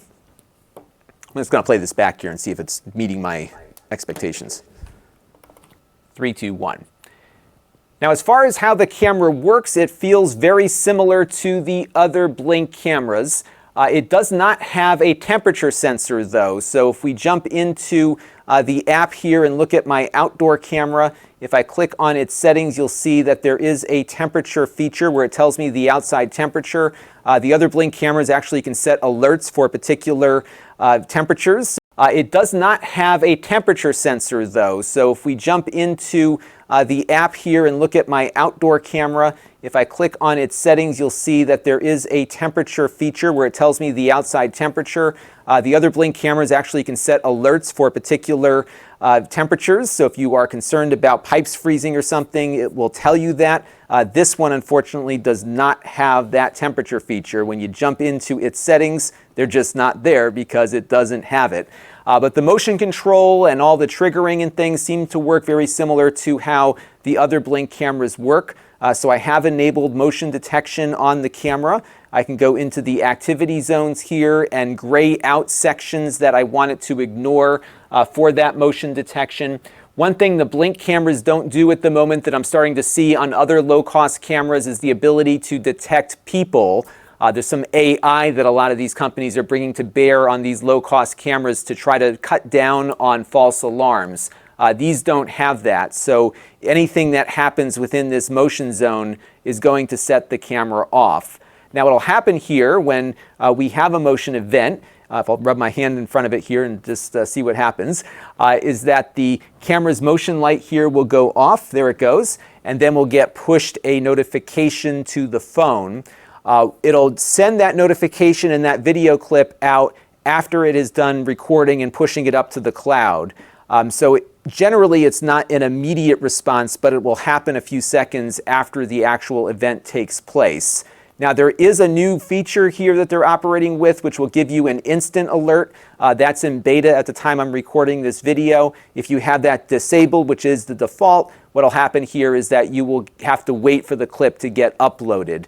But the good news is, at least if you're using the cloud, is that the clips are uploaded. So if somebody were to walk off with the camera, the footage will still get to the final destination there. There are a few other things to think about, though. One is clip length and sensitivity and retrigger time. So what happens on these Blink cameras is that they were designed to be battery cameras, and the longer you record for, the less battery life you get. Now, this camera, of course, is plugged in all the time, but the same features here, as far as camera recording are concerned, are being carried over, unfortunately. So on this camera, you might want to go for a longer clip length because there is no battery penalty. You might want to keep that retrigger time down as low as possible. What will happen, though, is that it's going to record under this setting here for 30 seconds, and then it's going to wait 10 seconds and then record again. And that's the sort of thing that I would have liked to have seen done a little differently here, given the fact that we don't have that power penalty and we could actually record for longer and have a shorter retrigger time. But at the moment, that's how they have this camera configured. Okay.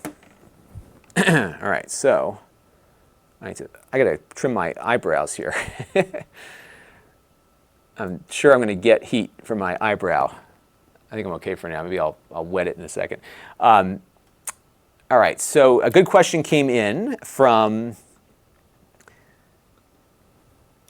Bob here. Looks like the bots are showing up now too. We're going to remove some of these people. So Bob here says, what if you don't subscribe to the service? Are the event-triggered video clips still sent to the cloud? Okay, so that's the difference here, is that if you're not subscribed, all you get is a notification, and you have to go then pop in and watch live. So I'm going to talk about that now. That's a very good question. All right, so let's pick it back up. Looks like I finish on the overhead shot. And I'm just going to make sure that that is exactly what happens here. Yeah, so you get the motion-activated notification. Yep, okay. 3, 2, 1. Now, if the 3, 2, 1.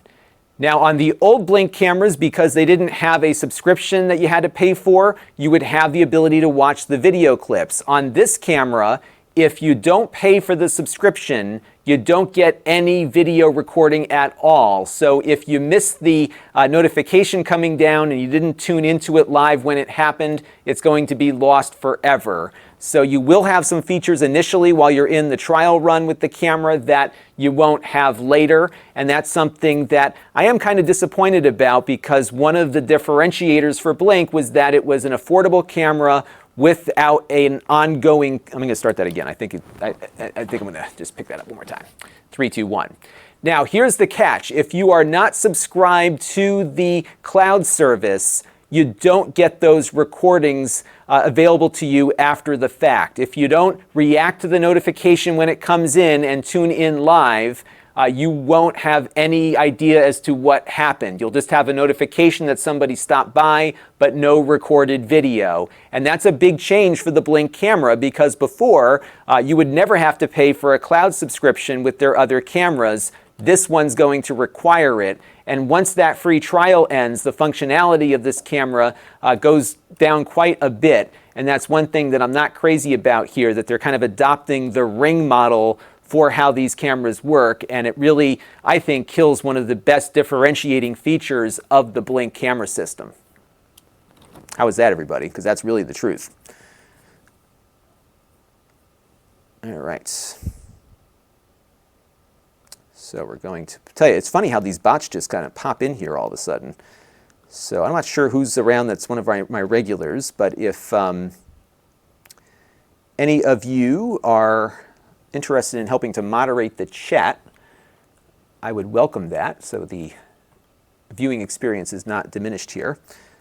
But Mr. Bob Kozlowski, let me know how that explanation was for you, because I want to make sure that was your question that inspired that response.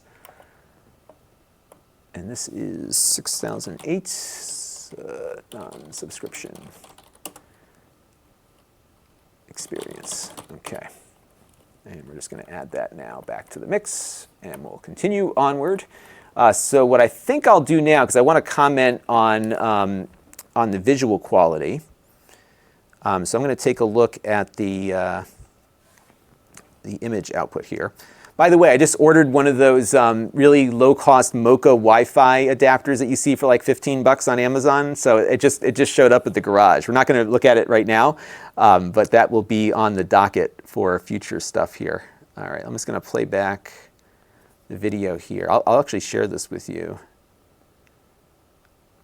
I think what I may actually want to do is get some footage of me just looking at the camera here. So let me do that. And actually what I can do is show you what I'm looking at here. So let's go into my NDI camera, actually my NDI capture. All right, so let's start the broadcast here, and then I'm going to put this up on camera 6 so you can see what I'm looking at. There we go. And I'm going to go back to the Blink app.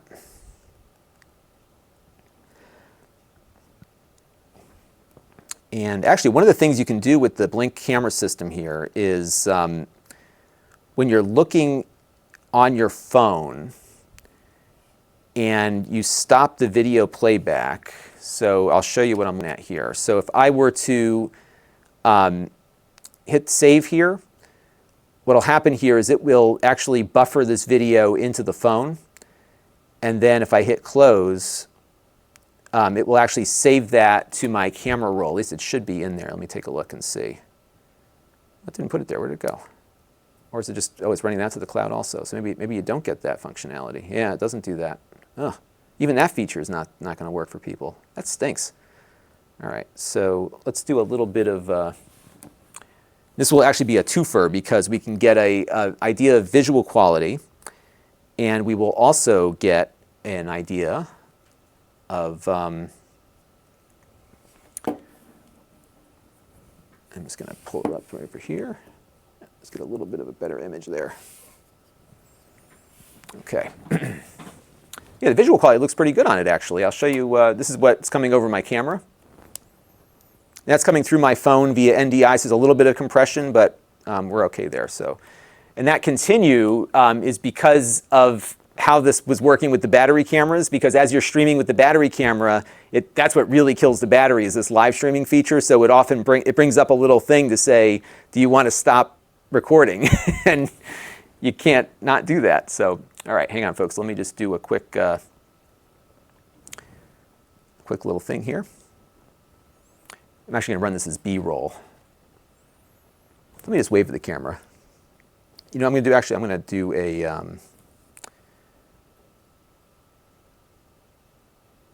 I think let's talk about the live streaming feature, and then we'll get into visual quality. All right. So let's go back to my overhead. 3, 2, 1. Actually, let me see where I ended the last clip. We ended on me. Okay. 3, 2, 1.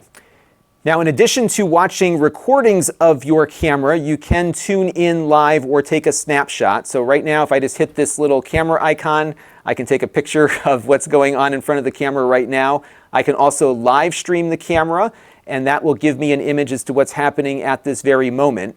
Now, one thing you'll see here is the ability to save what it is currently streaming, but this also requires the cloud subscription. So if you don't have this, you can watch what's going on live. You might be able to capture your phone screen as you're streaming the video to it, but if you don't have the cloud subscription here, clicking save is not going to do much for you.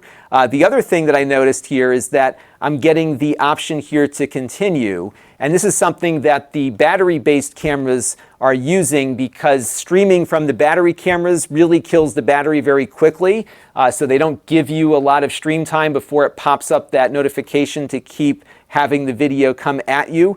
This camera apparently has that same feature built in, which again isn't really that necessary because it is connected to power all the time. So as we are streaming out here, it's going to go for a short period of time. When that period ends, it's going to ask me again if I want to. Let me start this again. I was blabbering on. One more time. One more time. And thank you for the question, Bob. I'm glad that was it was helpful for you there. I'm just going to take another quick shot of myself. There we go. 3, 2, 1. Now, another thing you can do with the camera beyond looking at live clips is live streaming. So if that notification comes in and you want to see what's going on, you can pop into the camera here and get a live view with audio as to what is taking place in front of the camera.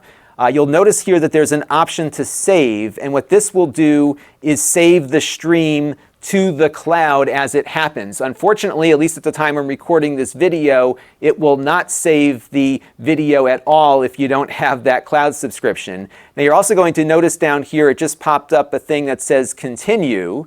And what that is going to do is stop the recording right now because I didn't tap the button. Now, this was an important feature on the battery cameras because that live streaming activity really kills the battery. It's transmitting that video signal, capturing that video signal in audio. It really is a battery killer. This camera doesn't really need that feature because it doesn't have any batteries, yet they kept that very short live streaming limit to there. I think I can salvage some of this. Let's take a look and see how that came together. Yeah, this one's going longer than I expected it to go, as far as the time it's taking to shoot it. Let me just play this 3, 2, 1. Now, another thing you can do with the camera beyond looking at live clips is live streaming. So if that notification comes in and you want to see what's going on, you can pop into the camera here and get a live view with audio as to what is taking place in front of the camera. You'll notice here that there's an option to save, and what this will do is save the stream to the cloud as it happens. Unfortunately, at least at the time I'm recording this video, it will not save the video at all if you don't have that cloud subscription. Now, you're also going to notice down here, it just popped up a thing that says continue. And what that is going to do is stop the recording right now because I didn't tap the button. Now, this was an important feature on the battery cameras because that live streaming activity really kills the battery. It's transmitting that video signal, capturing that video signal in audio. It really is a battery killer. This camera doesn't really need that feature because it doesn't have any batteries, yet they kept that very short live streaming limit to there. All right, I think any batteries, yet they signal and audio. It really is a battery killer. Okay, so we're going to go back to here, and we're going to pick it up from that point. So we're going to just rename this file, cut out battery killer.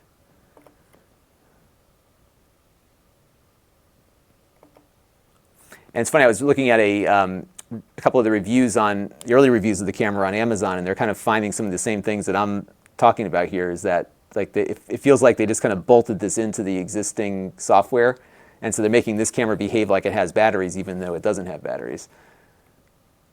All right, bear with me for 1 second here, folks.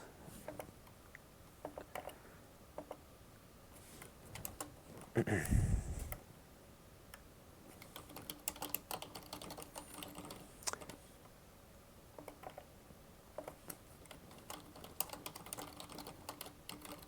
right. And let me just play back where I want to slip back in. The battery, it's transmitting that video signal, capturing that video signal and audio. It really is a battery killer. This camera doesn't, okay, there we go. 3, 2, 1. 3, 2, 1. But this battery doesn't have any, no, this battery, 3, 2, 1. But this camera doesn't have any batteries. It is plugged in all the time, but it's being put under the same limitations that their battery cameras are. This is something I would expect to change in future software iterations, so it's possible you might be seeing this video a year from now and they've fixed all this stuff, but at the time I'm recording this, it's acting very much the same as the other Blink cameras that do have more power restrictions than this one does. All right, there we go. So that's good, and then I'm going to talk about the image quality.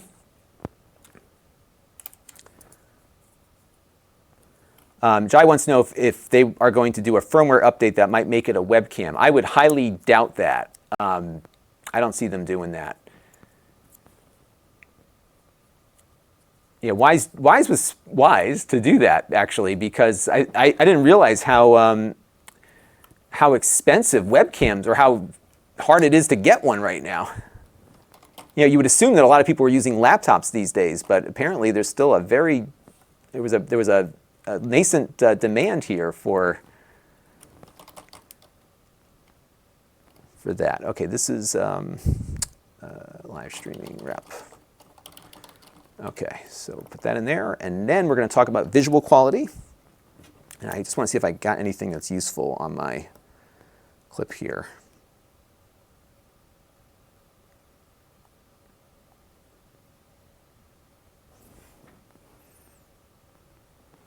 Yeah, that's perfect. Okay, I'm going to use that one. So we're going to just...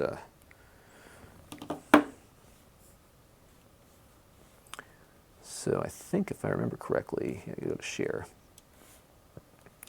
And now here's the only problem, is that this is going to pop up with names of my friends and stuff. So I want to figure out, let me have... well,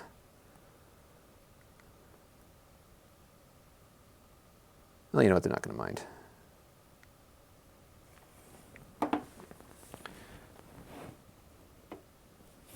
All right, let me see where I last ended up here, which was on, okay, so let's go back to my view here. Test. R. Delacroix in the Amazon chat wants to know, off topic, what's my experience of Wi-Fi handoff on mesh networks? I've heard it's hit or miss on some systems. Yeah, you know, I've had a very hard time with handoff, and it really varies based on the device. So I found that my iPhones, my Apple devices, are very good at the handoff. So here's the deal with Wi-Fi, is that, generally, the decision to hang on to a Wi-Fi access point or not is not up to the access point, it's up to the device. So what your device needs to be doing is smartly monitoring the network conditions and know that it can connect to another access point if the signal is stronger. So my iPhone, as I wander through the house, actually does a very good job of connecting to the stronger access point. I've got 3 Wi-Fi access points in the house. I got one down here, I've got one up in my bonus room over the garage, and I've got one near my bedroom area.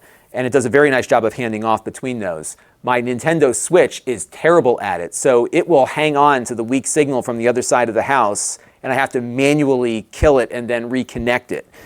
So the only way to really make it work better is to actually reduce the power, the transmission power of your access point, so that if your phone gets to a certain spot in which you want it to switch, it will have cut off, and that will force it to connect to another access point. But handoff is not ideal in how Wi-Fi works, which is surprising because you would think after all these years they'd have it down. But yeah, it's not been as seamless as you'd like it to be.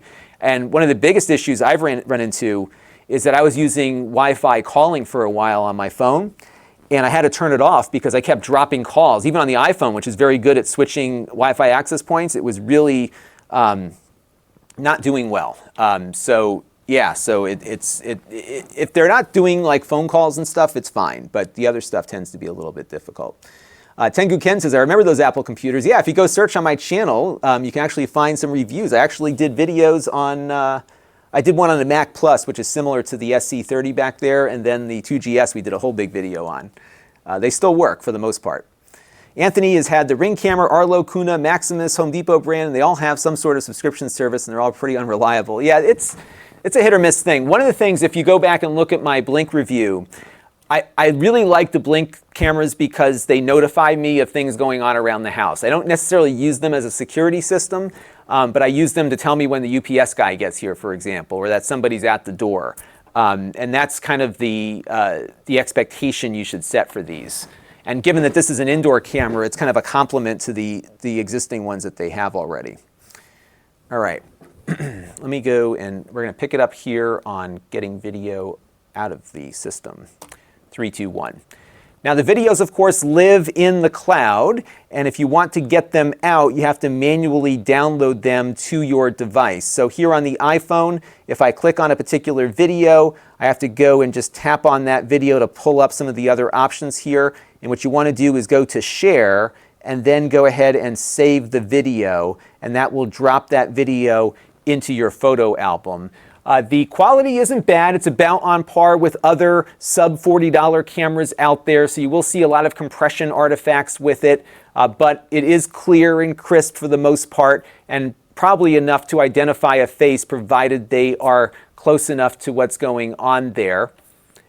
And I'm cutting it weirdly there because we're going to now do some footage of the night vision. So how we're going to do that is I'm probably going to move the camera next to me over here, and we're going to put it in my bunker. And then we'll have a little bunker next to me. It's totally dark in there, so we can test the night vision.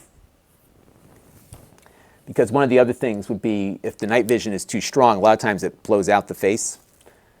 So that's something to think about. Hello, Nathan Martin. Thank you for joining us. Yeah, we've got 200 people watching me tinker around with a little Blink security camera. And I'm actually really struggling with this one because I'm not sure who the audience for this is going to be. Are they going to be people that are a first-time Blink user, or are they existing Blink users looking to add a camera to the mix? That's going to be the real challenge here. So I'm going to probably, before I stop recording today, go back and look at my introduction and make sure I'm properly directing people to that other Blink video so they understand how the system works. It's really tricky because this does not work like their other cameras do, but it integrates with it, if that makes sense. All right, so this is going to be pulling off footage and quality. And we'll run some B-roll of that footage, that clip that I just saved. So that's how we'll do that. All right, so let's just play this back real quick. 3, 2, 1. While that's playing back, now the videos, of course, live in the cloud, and if you want to get them out, you have to manually download them to your device. So here on the iPhone, if I click on a particular video, I have to go and just tap on that video to pull up some of the other options here. And what you want to do is go to Share, and then go ahead and save the video, and that will drop that video into your photo album. The quality isn't bad. It's about on par with other sub $40 cameras out there, so you will see a lot of compression artifacts with it, but it is clear and crisp for the most part, and probably enough to identify a face provided they are close enough to what's going on there. Okay, so now let me show you what I'm doing here. Mute the TV. Yes, I am frozen, but not for long. So I'm going to pull up my NDI camera here on my phone. And let's wait for this to come live here. There we go, input 8. So we're going to go into my bunker of doom here. And this is a little door off to the side of where I shoot. And this is going to be totally dark here. So I'm going to set the camera up right over here. And if I can reach the outlet here on the wall, I'm just going to plug in the USB to that. I had it going off of my other power source here. And we're going to see how good the night vision is on this thing, provided the cord reaches. Sorry for the shaky shot here. So we're going to get that going. It's an old Mac Mini. I've got like a basement full of stuff, as you can imagine. All right, so now we're going to close the door once that camera boots up. And that should give us a good idea as to what we will expect here. And I'm going to take a real short, like 30-second break.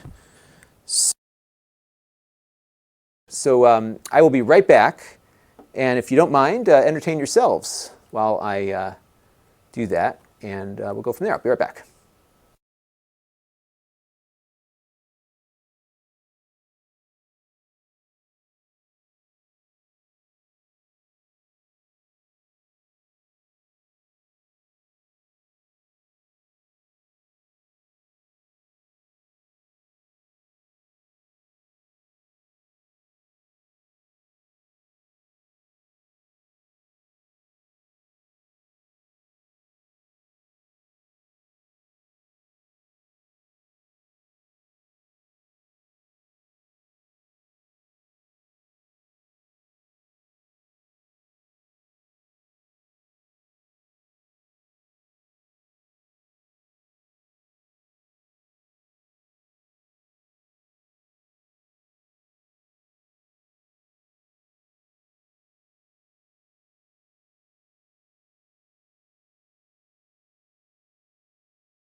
Okay, I am back. So now we are going to go back to the Wise app and let's see how it looks in the dark. And what I'm going to do is I'm going to, sorry, Wise, the Blink app. I'm getting tired already. We're going to take a look and see how it looks in the dark. So let me pull up that night vision view right here. And you know what I'm looking at here? Let me show you. I'll get my screen back up here so you can see what I'm seeing. Let's go to NDI and start broadcast. And let's go to camera 6, I think is what will show up here. Yep, there we go. So I'm going to show you what it looks like. So what I'm probably going to do here is just, because I got that white thing that's like right in front of it, so that's probably going to throw things off a bit. And you'll see it kind of lighten up when we open the door. Let's see. As the light comes in and Yeah, a little bit of light there. But I'm just going to move this thing out of the way because that's going to throw things off a bit. And what I'm also going to do while I am back here is we're going to do a little, okay, hit the continue button. We'll do a little look at how, oh, I'm going to probably trip over and hurt myself on something here. We'll see how it looks and see if it can pick up my face in here. And yeah, I'll look at it a little bit just to get a feel for that. And I'm going to record this as well. So I have that saved. So let's close that real quick. And, ooh, I'm going to hurt myself. I can't see anything. What I want to do here is see if that was good enough. I'm actually watching it on the live stream. Okay, good. Yeah, it doesn't do too bad. All right, so that's good. So now we have some idea of the night vision footage. It was total, I mean, it was like, it's pitch black in there. You can't see a thing, which is why I kept walking on stuff, or walking into stuff. Okay.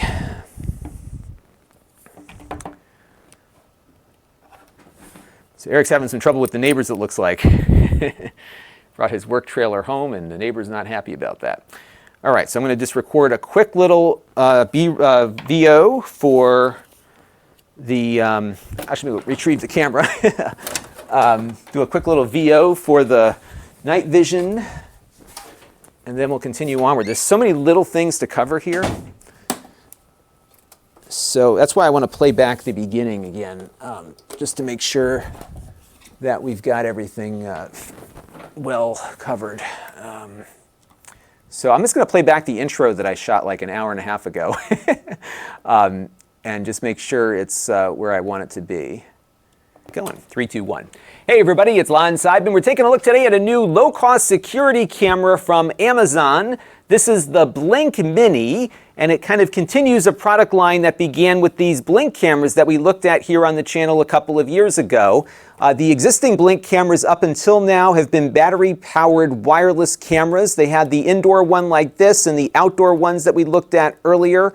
Great product. I use it a lot here around my house. It's my notification/security system of choice right now. And I was eager to get this one in because this is kind of a replacement for their indoor camera to some degree. It is not wireless though. It does need to be connected to power all the time, but of course it uses your Wi-Fi network. And we're going to be taking a closer look at this camera, what it can and can't do in just a second. And I'll also let you know kind of where it falls into place versus some of the other things that you can get from Blink.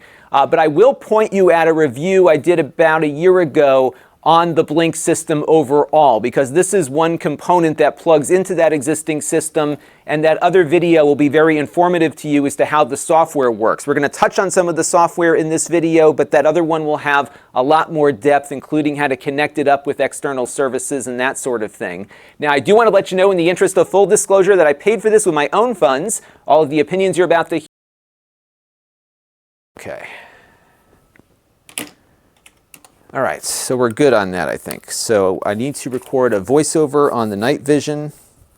We covered the cloud storage. We did motion detection, two-way audio testing. I guess I could do that with my mic on the table here. Yeah, let's try that real quick. I'm just curious how that plays out, just to test it real quick so we can see what we can and can't do. So we're going to pull this up. Hello, camera. That's pretty loud. Hello, camera. It's echoing back because, where is that picking up from? Oh, it's picking back up from from itself. This is a test. So I might just go in the other room. I could probably go on the other side of the room and leave my mic on the table or something for that. It's pretty loud. I don't know if you can adjust the volume. Let's see. Let's go look and see if you can adjust the volume of the two-way communication.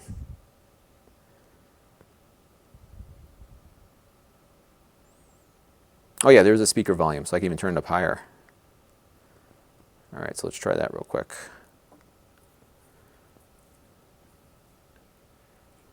Hello? That's pretty loud. What you have to do here is you got to hold down this button to talk. So what I could do, I'm trying to think about how I can set that up. I could put the camera like in a different room. I may record that separately, and just leave a spot for that, and I can have like a little fun conversation with my daughter or something, and that might work better. Okay. Peter wants to know if they work with HomeKit. They do not. We will show the A word working with it in a second. Gabrielle Carter wants a shout out. You got it. She's on the Amazon chat there. All right. William, I will get to your question in just a second. I just want to make sure I don't forget where I left off on my shoot schedule here. So we got to talk about the night vision appearance. Yeah, I almost wonder if I want to insert. I think I might do a little clip at the beginning just describing what blink is and is not. So I might do that in a little bit. Again, I'm trying to weigh. It's complicated with this one because it's an add-on, but it's not. So okay.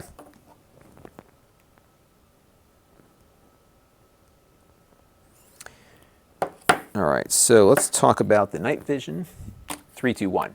Now the night vision seems to work pretty nicely on the camera. It doesn't blow out faces, at least in my testing. I was using it in my back room over there that is completely dark, and it was able to illuminate that area fairly well. And it will automatically switch out of night vision mode when the lights come back on. So it seems to be doing well in both good and bad lighting conditions. All right. So the next thing I want to test is the audio. So I'm going to do that real quick. And what I might do is like go to the other side of the room just to record its microphone. And then the, I think I can, I think I might just comment on the speaker quality. Because it doesn't make sense. I've never liked doing these sound tests in videos because what you hear is what my microphone picks up and what your speaker is on your computer or whatever device you're listening to. So it's never an ideal thing. All right, let's put that there. And now I'm going to go to the other side of the room here. And I'm going to pull up my my camera, I think, just to give people a sense as to where I am. And this will do as a B-roll shot. Actually, I'm going to have the app open. So I think I'll just shoot that on the phone as B-roll. Pardon me for a second, everybody. You're going to hear me but not see me because I got to shoot something over here. I'm going to try to get a good shot of the edge of my couch and the camera. All right, it's going to just take a quick shot. Maybe I'll do a... Problem is my spot here is such a mess. You know what I might do instead? Let me just, give me a second here, folks. I'm just going to record a little clip from across the room. And let's do that real quick. I'm going to click on save here. And yeah, actually that'll work really well. So I'm across the room right now, and this is what the audio sounds like. All right. And now I'm going to close that. And then I should have a clip on the cloud, and then we can play that back. And in fact, I can play that back for all of you so you can see how it looks. Because one of the things with these cameras are, the chances are that someone's going to be across the room as opposed to right in front of it, right? So that's going to be the real good mic check here. So let's take a look at that and see how that works. All right, so I'm going to turn the speaker back up here.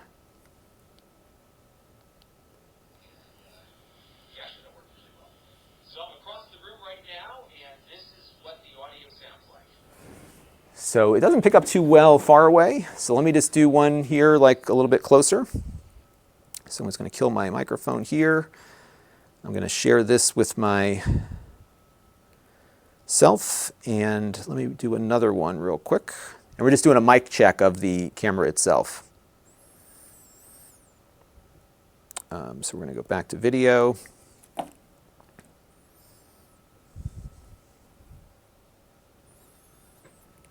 me just get myself positioned properly in front of it. Okay. And I'm just going to say, and when you're a little bit closer to the camera, it will sound a lot better. And I'm assuming that it's going to sound a lot better. Let's see. So let me go over to...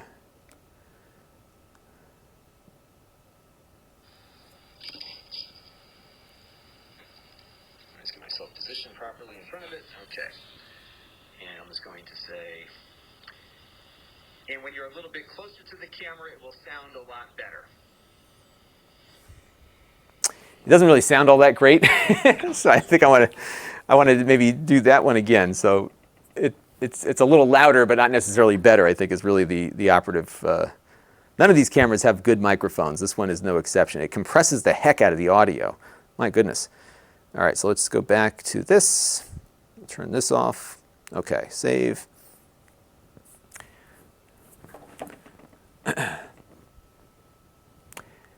But when you're in front of the camera, it sounds just a little bit, actually I want to say louder. Let me do that again. One more time. All right, it's uploading to the cloud here. All right, try this again. Here we go. Hit save. But when you're in front of the camera like this, it's a little bit louder, but it doesn't necessarily sound any better. There's a lot of audio compression at work here, but it's enough to understand what the person is saying to you on the other end. All right, I think that works.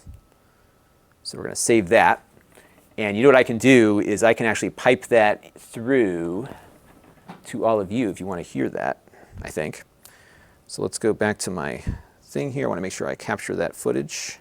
Save. But when you're in front of the camera like this, it's a little bit louder, but it doesn't necessarily sound any better. There's a lot of audio compression at work here, but it's enough to understand what the person is saying to you on the other end. All right, so I'm going to grab all right, I think that works. That clip and save that to my files here. And what I'm going to do, just so you can all hear it, is I'm going to shoot this over to all of you so you can hear it. So I think what I can do is do this, and if I go to camera 6, this is my phone output, but it'll give you an idea if you want to hear what it sounds like. And this is on input 6. Let's see if this works. Hit save. But when you're in front of the camera like this, it's a little bit louder, but it doesn't necessarily sound any better. There's a lot of audio compression at work here, but it's enough to understand what the person is saying to you on the other end. All right, I think that works. All right, so there you go.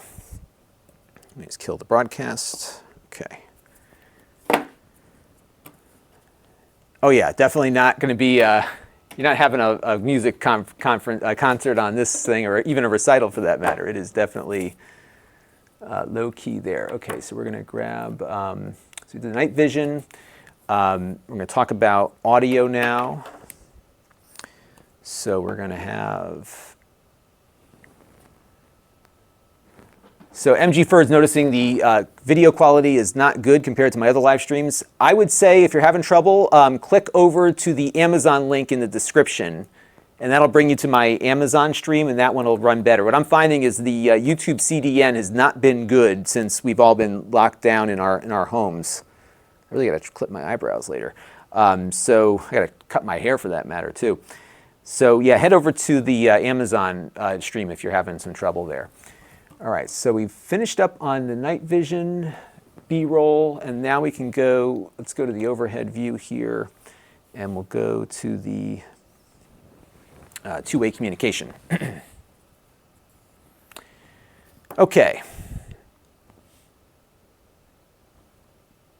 So now we're kind of shooting out of order here because we did the B-roll that I'm going to refer to now for the rest of this thing. All right, so we're going to go to here, 3, 2, 1.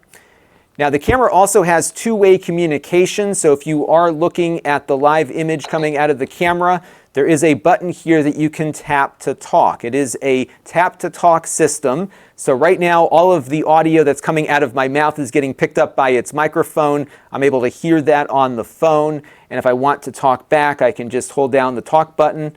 Hello? And it's echoing back just because it is right next to me here.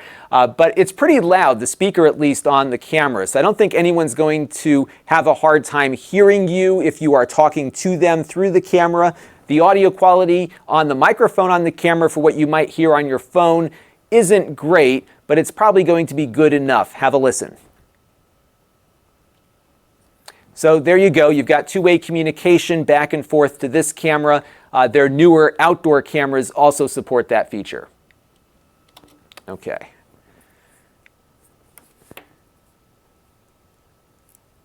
Oh, he's coming. I'm sorry about that, M. Jaffer. Related to the previous. Oh, okay, got it. Oh, I want to teach piano via Skype. I'm sorry, I missed your first comment there. He wants to teach his piano. His wife wants to teach piano via Skype. He's attached two HD webcams and an Elgato iPad to OBS.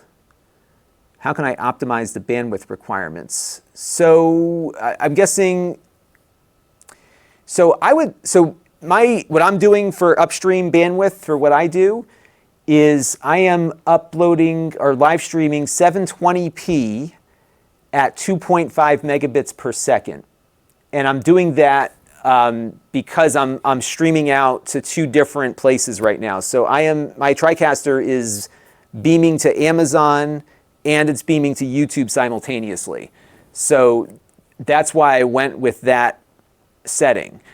I could, if I was doing a single stream out, I could get away with 1080p at 5 megabits per second, which would give me a higher resolution and a little bit more bit rate to make it look better. So it's really the trade-off between resolution and bit rate. So I found 720p at 2.5 megabits per second looks good. It doesn't look so good with that same bit rate at 1080p. So I think you probably want a minimum of 5 if you're going to be doing 1080p. So I think if you drop down to 720, you'll probably do okay. And I'm finding that these platforms, especially Amazon, it does a very nice job with its video processing. So it doesn't look 720p, but it actually is, which is pretty crazy. Okay. You know what's weird is that the camera's not prompting me anymore, maybe because I was using the two-way. That could be what happens. Microphone and two-way communication. Test, use B-roll too. Okay. All right, so we got that out of the way. Next, the A word must come out. So we're going to go in my bag of tricks back here. And, whoops. Oh, here we go. So we got a Fire TV, which we're not going to use, but we are going to hook up the A word real quick here. This is my older Echo Show. I'm just going to plug it in.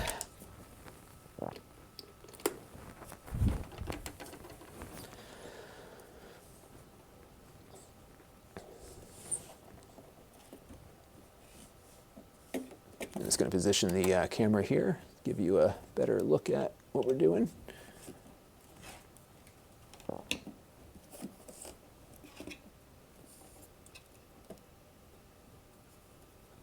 All right, now I'm going to give you all some warning now because I am going to use the A word. The A word is the thing that triggers your Amazon devices. Although, wait a minute, I might be able to, let me see if they've added some additional trigger words. Now I've got to wait a second for this part because our Echo here, which I haven't used since the last security camera I looked at, is going to have to update its firmware. So let's give that a second to do its thing. And actually, I may have to reconnect this to Wi-Fi altogether because I think I swapped out my Wi-Fi network in between the last time I used this. Oh, there it goes. All right, let me just check something real quick on my app, because if I can change the trigger word, that'll save me some editing time also. All right, so let's go over to Yeah, today's Saturday. Doesn't feel like, I don't know what day it is anymore. Devices. So I'm just trying to see where my Echo and Alexa, let's see, this is my Echo Show. Okay. So I'm just going to look and see what my wake word is. Oh, okay. So I'm going to have it be, yeah, I'm going to set the A word to Amazon, because some people might, let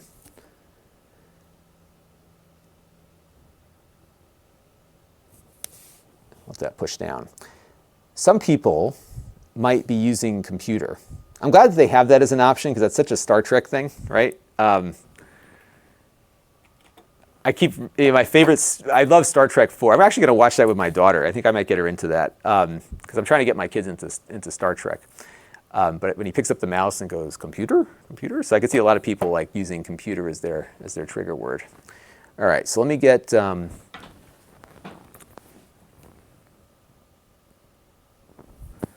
Amazon, what time is it? Good.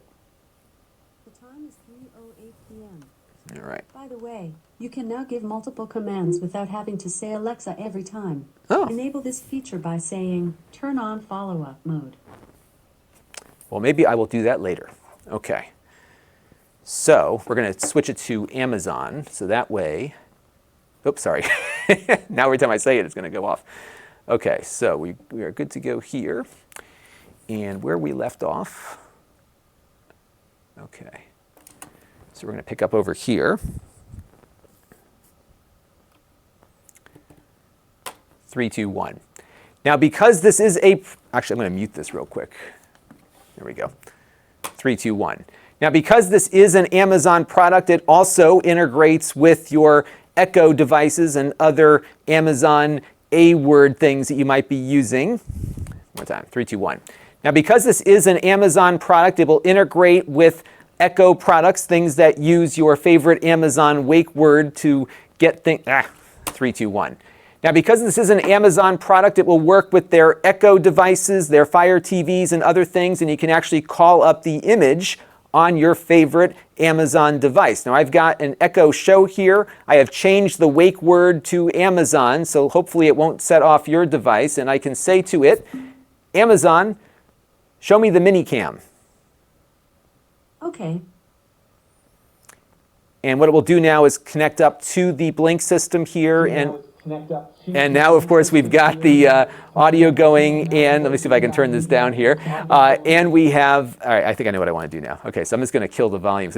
I need her to respond to me. Let's get back out of that. Okay, one more time.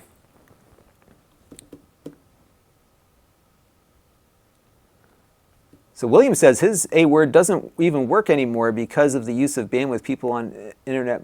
That's surprising that you'd have that kind of issue. Yeah, I would do a hard reset of your device. I think there's a way to do that on them. It depends which one you have. I don't, okay. Let's get out of this thing. How do I stop this? All right, let me get back out here. It must be playing these things automatically, but I don't want, all due respect to Dr. Burks, I don't want to have you on my screen right now. How do I get you off? Can I slide this way? Slide that way? Amazon, show the home screen. That worked. Okay. 3, 2, 1. Now, because this is an Amazon device, it will work with Amazon Echo devices like this Echo Show. It will also work with the Fire TV as 3, 2, 1. Now, because this is an Amazon device, it will integrate with Amazon's voice control with the A word, of course. I have changed the trigger word on my device here, so hopefully I won't set off things in your home. But what's cool about this is that if you have a Fire TV, for example, you can issue a voice command and get the camera's image to show up on your TV. We're going to try it real quick here with an Echo Show. So we're going to unmute my device here and say, Amazon, show me the mini cam. hopefully. See, she never performs on camera when I ask her to. Let's try this again. 3, 2, 1. Now, because this is an let me see one more time here. Give me 1 second, folks.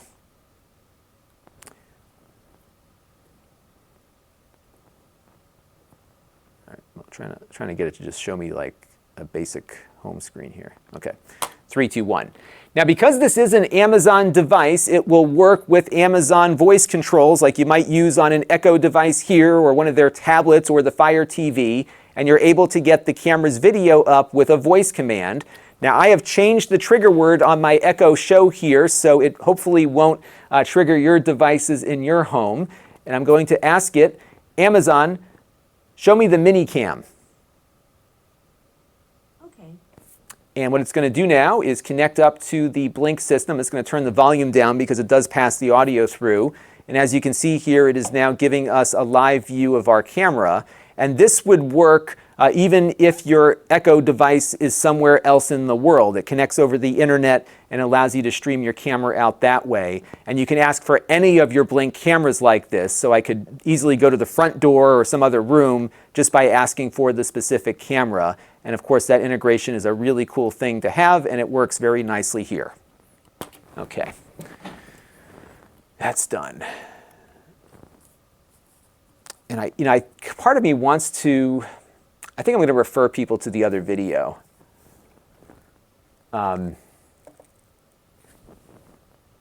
Because we go into much more depth about how the whole software system works. And I really think that this is going to be for people that are already familiar with the Blink system to some degree or another.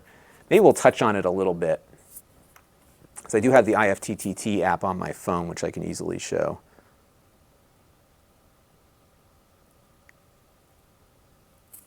All right, bear with me here. So we're going to say 601 there, Amazon Alexa integration. And we're good there. Okay. So I think we're pretty much at the wrapping point here. So I think this might be a good opportunity to show some of the other integrations. So let me just do that real quick.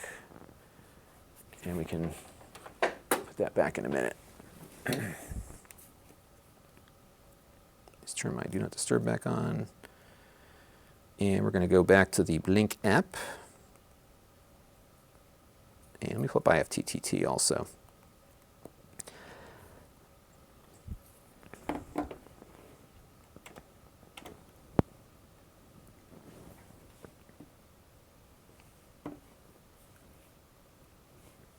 The only problem is it's showing my email address here, which I don't want it to do. Let's see. I think I'll do some B-roll on that one. All right, so.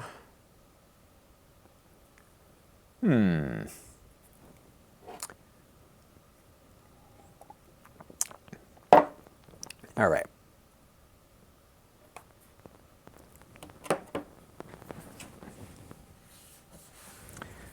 And Hector had a question. Some people know, what is the better form to make live with Zoom and OBS? Yeah, you know, it's been tricky to get all this stuff to work together. If you're using OBS, one thing you should look at potentially, if you haven't played with it already, is NDI. And you could have the video go out from another computer via NDI. You can do a window capture. What I have found, and I think that's what. I guess it depends which direction you're going. If you want to use a Zoom video to shoot back out through OBS, you could do something like that. Give me a second here. I'm just trying to figure out something here. Yeah, this will work actually. Okay.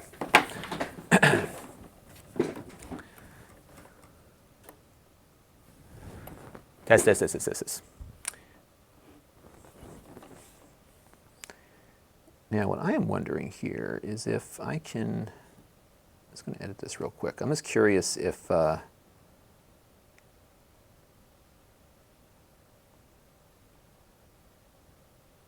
they still haven't gotten down to the camera level yet.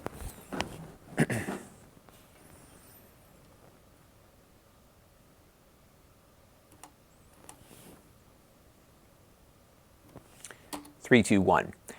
Now, one of the other things that I like about the Blink system is that it integrates with IFTTT, if this, then that. And what I use it for mostly is that when I leave the house, I set it up so that my system arms itself when I leave a specific geographic area. And that's just one of the many things that you can do with IFTTT. So for example, you could have it maybe send you an email every time the camera goes off with a motion event, or have something that gets triggered by its, does it do time of day? I'm not sure if it does time of day. Let me look at that real quick. Or you can have it keep a log maybe. That's something you could do with it. Yeah.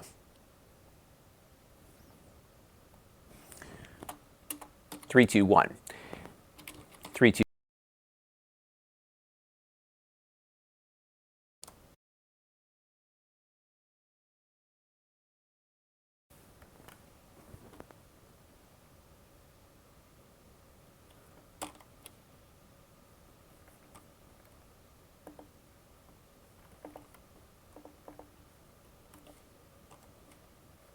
Oh, it looks like we're back up here. I don't know what's going on.